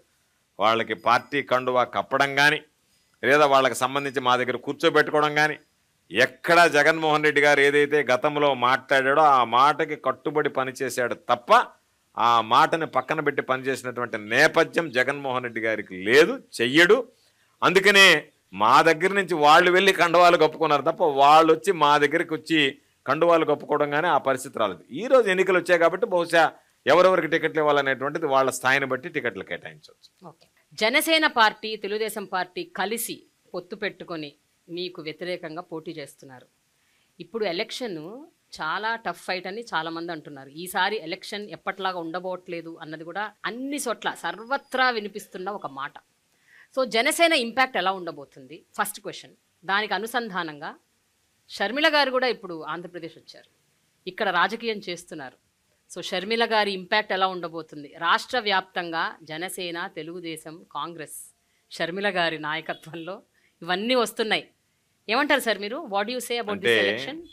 సాధారణంగా జనసేన గురించి ఎంత తక్కువ మాట్లాడుకుంటే అంత మంచిది. ఎందుకంటే ఇప్పుడు ఏ వ్యక్తినైతే నమ్మి ఆయన వెంట నడిచినటువంటి జనం ఉన్నారో, ఎక్కడికి వెళ్ళినా సీఎం సీఎం సీఎం అని చెప్పి పాపం నినదించారో వాళ్ళందరికీ నిద్ర పట్టినటువంటి పరిస్థితి ఈరోజు పవన్ కళ్యాణ్ గారు తీసుకొచ్చారు. పవన్ కళ్యాణ్ లాంటి వ్యక్తి రాజకీయాల్లో కొనసాగాల్సినటువంటి అవసరం ఉందా లేదా అనేటువంటిది రేపు ప్రజలు మరలా నిర్ణయిస్తారు. అంటే ఒక పార్టీని పెట్టి కొంతమందిని సమీకరించి ఈ పార్టీని హోల్సేల్గా నేను చంద్రబాబు నాయుడుకి అమ్మేస్తానని చెప్పేటువంటి వ్యక్తి అసలు ఈ రాష్ట్ర రాజకీయాలకు పనికొస్తాడా అనేటువంటిది ప్రజలందరూ కూడా ఆలోచన చేయాల్సినటువంటి సమస్య. 2014లో కానీ, 2019లో కానీ, 2024లో కానీ జగన్మోహన్ రెడ్డి గారు ఒక స్పష్టమైనటువంటి మాట చెప్పాడు. మేము ఎవరితో పొత్తులు ఉండము, మేము ఏకంగా ఒంటరిగా వస్తామని. మేము ఒంటరిగా పోటీ చేస్తున్నాం. ఒక స్పష్టమైనటువంటి వాగ్దానం, ఒక స్పష్టమైనటువంటి సమాధానం, ప్రతి దాంట్లో ఒక స్పష్టత. ఈవెన్ అప్పీల్లో కూడా ప్రజల దగ్గర నుంచి ఆశీస్సులు అడిగేటప్పుడు కూడా ఒక స్పష్టత. మీ కుటుంబాలకి నా ప్రభుత్వంలో మేలు జరిగింది అని భావిస్తేనే నాకు ఓటు వేయండి అని ఆంధ్ర రాష్ట్ర రాజకీయాల్లో ఒక ముఖ్యమంత్రి స్థాయిలో మొట్టమొదటగా అడిగినటువంటి వ్యక్తి జగన్మోహన్ రెడ్డి గారు. ఇంతవరకు ఎవరు ఆ ప్రయత్నం చేయలేదు. అన్ని పార్టీలు ఈరోజు తెలుగుదేశం కావచ్చు, జనసేన కావచ్చు, ప్రత్యక్షంగా ఒక జాతీయ పార్టీ కావచ్చు, పరోక్షంగా ఇంకొక జాతీయ పార్టీ కావచ్చు, వీళ్ళందరూ కలిసి వీళ్ళందరి ఆలోచన ఏమిటంటే మేము గెలవాలనేటువంటి ఆలోచన ఎవ్వరిలో లేదు. జగన్మోహన్ రెడ్డి గారిని గద్దెదించాలా, జగన్మోహన్ రెడ్డి గారిని ఓడించాలి. అంటే ఒక వ్యక్తిని ఓడించడానికి ఇంతమంది సమైక్యంగా పనిచేస్తున్నారంటే ఆ వ్యక్తి ఎంత బలవంతుడైతే ఇంతమంది మనందరం కలిసి పోరాడాలనుకుంటాడు. కాబట్టి జగన్మోహన్ రెడ్డి గారి బలం ఏందనేటువంటిది ఈరోజు వీళ్ళ కలయిక, వీళ్ళ అపవిత్ర కలయిక, దీని ద్వారా ప్రజలకు ఒక స్పష్టమైనటువంటి సంకేతం వెళ్తుంది. వీళ్ళు ఎవ్వరు అవసరంలే, జగన్మోహన్ రెడ్డి గారికి మానమండగా నిలుస్తామని. జగన్మోహన్ రెడ్డి గారు నమ్ముకున్నది ప్రజల ఆశీస్సులు, ఆ దేవుడి దీవెనలు. కాబట్టి జగన్మోహన్ రెడ్డి గారు ఎవరు ఎన్ని రకాలు వచ్చినా, ఎంతమంది కలిసి వచ్చినా, నేను మరలా చెప్తున్నా 2024లో తిరుగులేనటువంటి విజయాన్ని జగన్మోహన్ రెడ్డి గారు సాధించి మరలా ఈ రాష్ట్రానికి ముఖ్యమంత్రి అవడం ఖాయమనేటువంటి విషయాన్ని ఈ సందర్భంగా తెలియదు. సో షర్మిల గారి ఇంపాక్ట్ కూడా ఉండదంటారు? ఎవరిది పనిచేయదు. షర్మిలమ్మ కానీ ఈరోజు అందరూ తాపత్రయపడుతున్నారు పాపం. పురంధరేశ్వరమ్మ ఒక పక్క, షర్మిలమ్మ ఒక పక్క, పవన్ కళ్యాణ్ ఒక పక్క, వీళ్ళు ఒక పక్క, వీళ్ళకి సంబంధించినటువంటి వీళ్ళతో పాటు మరికొంతమంది వీళ్ళు అందరూ కలిసి ప్రయత్నాలు చేస్తున్నారు. ఏవి ఫలించవు, ఏది జరగదు. ప్రజలు అంతిమంగా నిర్ణయం, మామూలుగా మనం వేసుకునే దానికి ఓట్లు వేసుకునే పని అయితే పవన్ కళ్యాణ్ 1 లక్ష ఓట్లు, చంద్రబాబు నాయుడు 1 లక్ష ఓట్లు గుద్దుకొని గెలిచేవి కాదు కదా. ప్రజలు వేస్తే మనల్ని పంపిస్తారు. కాబట్టి మొన్నటిదాకా ఉన్నాడు, ఎవడరా నన్ను అసెంబ్లీలోకి ఆపేది అన్నాడు. ఎవడు ఆపాడు? ప్రజలు ఆపారు. మొన్న ఎవరు బానికుండా ఆపారు? ఎవడు ఈసారి నన్ను ఆపుతాడంటే మొన్న ఎవడు ఆపారు? వాళ్ళే ఆపుతారు. నన్ను ఎవడు ముఖ్యమంత్రి కానికుండా ఆపుతాడంటే నువ్వే ముఖ్యమంత్రి కానికుండా ఆపుకున్నావు, చంద్రబాబు నాయుడుకి అమ్ముడుపోయావు. కాబట్టి ఎవడరా నన్ను ఆపుతాడు, ఎవడరా నన్ను ముఖ్యమంత్రిని కానివాడంటే నువ్వు ముఖ్యమంత్రిని కానికుండా చేసుకున్నావు, నిన్ను బానికుండా ప్రజలు ఆపారు. రేపు కూడా నేను ప్రజలు ఆపుతారు. మరలా ముఖ్యమంత్రివి కాలేవు, ముఖ్యమంత్రి కాకుండా నువ్వే ఆ స్థానాన్ని వదులుకున్నావు, ఎమ్మెల్యే స్థానాన్ని ప్రజలు నిన్ను బానికుండా ఆపుకుంటారు. కాబట్టి వీళ్ళ స్లోగన్లో వీళ్ళని గురించి పెద్దగా పట్టించుకోవాల్సినటువంటి పనిలే. వీళ్ళేదో పాపం రాజకీయాలు ఏదో కాల్ షీట్లు తీసుకొని వచ్చి మీటింగ్లు మాట్లాడిపోయినంత సులభం కాదు. ప్రజల్లో ఉండి ప్రజలతో మమేకమే సేవ చేయడం అనేటువంటిది అది జగన్మోహన్ రెడ్డి గారికి సాధ్యపడింది. జగన్మోహన్ రెడ్డి గారిని ప్రజలు తిరిగి కోరుకునేటువంటి పరిస్థితులు ఉన్నాయి. జగన్మోహన్ రెడ్డి గారి గురించి ఇంత చెప్తున్నారు కదా మీరు, ఒక ముఖ్యమంత్రిగా, అలాగే ఒక నార్మల్ ఒక వ్యక్తిగా, ఒక హ్యూమన్గా మీకు ఆయనలో బాగా నచ్చే అంశం ఏమిటండి? అంటే ఒక నాయకుడిగా ఏం నచ్చుతుంది, ఒక నార్మల్ పర్సన్గా ఏం నచ్చుతుంది చెప్పండి. మనిషి ఒక మాట ఇచ్చాడు అంటే దానివల్ల వ్యక్తిగతంగా ఎంత నష్టపోవడానికైనా సిద్ధపడతాడు తప్ప ఆ మాట వెనక్కి తీసుకోవడానికి ఇష్టపడడు అనేటువంటిది ప్రథమంగా ఆయన దగ్గర ఉన్నటువంటి నైజం. మాట ఇచ్చే ముందు ఆలోచన చేస్తాడేమో కానీ మాట ఇచ్చిన తర్వాత ఆయన నైజం ఆ మాటకి కట్టుబడి ఉండాలి అనేది. మనుషులని గుడ్డిగా ప్రేమించడం, అభిమానించడమే బహుశా ఆయన దగ్గర ఉన్నటువంటి బలహీనత నేను అనుకుంటున్నాను. కాబట్టి ఎంతమంది పాపం ఆయన మోసం చేసి ఒక్కొక్కరిగా పదవులు రాలేదని ఇంకొకటి రాలేదని వెళ్ళిపోయారు తప్ప జగన్మోహన్ రెడ్డి గారి దగ్గర ఈ క్వాలిటీ బాగలేదని చెప్పి వెళ్ళిపోయాడు అంటే అంతకన్నా దౌర్భాగ్యుడు. ఎందుకంటే వాడు దౌర్భాగ్యుడు, పోయినటువంటి వాడు జగన్మోహన్ రెడ్డి కాదు. జగన్మోహన్ రెడ్డి గారిని వదిలి వెళ్ళిపోయినటువంటి వాడు అత్యంత దౌర్భాగ్యుడి కింద లెక్క నా దృష్టిలో. ఇందాక మీరు ఒక మాట అన్నారు, 175 నియోజకవర్గాల్లో 175 మీకే వస్తాయని చెప్తున్నారు. సార్ ప్రతిపక్షాల్లో కొంతమంది ముఖ్యమైన నేతలన్నా ఉన్నారు కదా, అదే చెప్తున్నాను వాళ్ళకి కూడా రాదా? అదే చెప్తున్నాను ఒక్క నేను. సీట్ కూడా ఈరోజు రాదా? మీరు చూస్తే ఆ, మేము 175 అని చెప్పాము. ఈరోజు చంద్రబాబు నాయుడు గారు కుప్పంలో గెలవడని చెప్పాము. ఈరోజు నిన్నలోకి ఆమె వచ్చి నేను పోటీ చేస్తానని చెప్తుంది భువనేశ్వరి గారు. కాబట్టి ఆ సీట్లలోనే చంద్రబాబు నాయుడు లాంటి వాడే పోటీ చేయడానికి భయపడుతున్నాడంటేనే ఇది 175 సీట్లు కైవసం చేసుకోబోతుంది వైఎస్ఆర్ కాంగ్రెస్ పార్టీ అనే దానికి సంకేతమా కాదా అనేటువంటిది మనం అందరం ఆలోచన చేయాల్సినటువంటి సందర్భం. గత ప్రభుత్వంలో జరిగినటువంటి మేలు, ఇచ్చినటువంటి హామీలు, అమలైనటువంటి తీరు, ఈ ప్రభుత్వంలో ఇచ్చినటువంటి హామీలు, అమలైనటువంటి తీరు, ఇచ్చిన దానికన్నా ఎక్కువగా ఈరోజు మనకు అందజేశాడనేటువంటి నమ్మకం, విశ్వాసం, జగన్మోహన్ రెడ్డి గారు మాట చెప్తే తప్పడో, ఖచ్చితంగా మన ఇంటికి ఆ వస్తువులు అందుతాయి, మనకు ఆ పథకాలు, సంక్షేమ పథకాలు నెరవేరుతాయి అనేటువంటి నమ్మకం, విశ్వాసం ప్రజల్లో కలిగించగలిగినటువంటి నాయకుడు కాబట్టి తిరుగులేనటువంటి విజయాన్ని రేపు 2024 ఎన్నికల్లో మరలా నమోదు చేసుకోబోతున్నాడు. చూద్దాం. Let's see what will happen. Elections is coming soon. చూద్దాం ఏం జరుగుతుందో. థ్యాంక్ యూ సో మచ్ అండి. Thanks a lot. నమస్తే.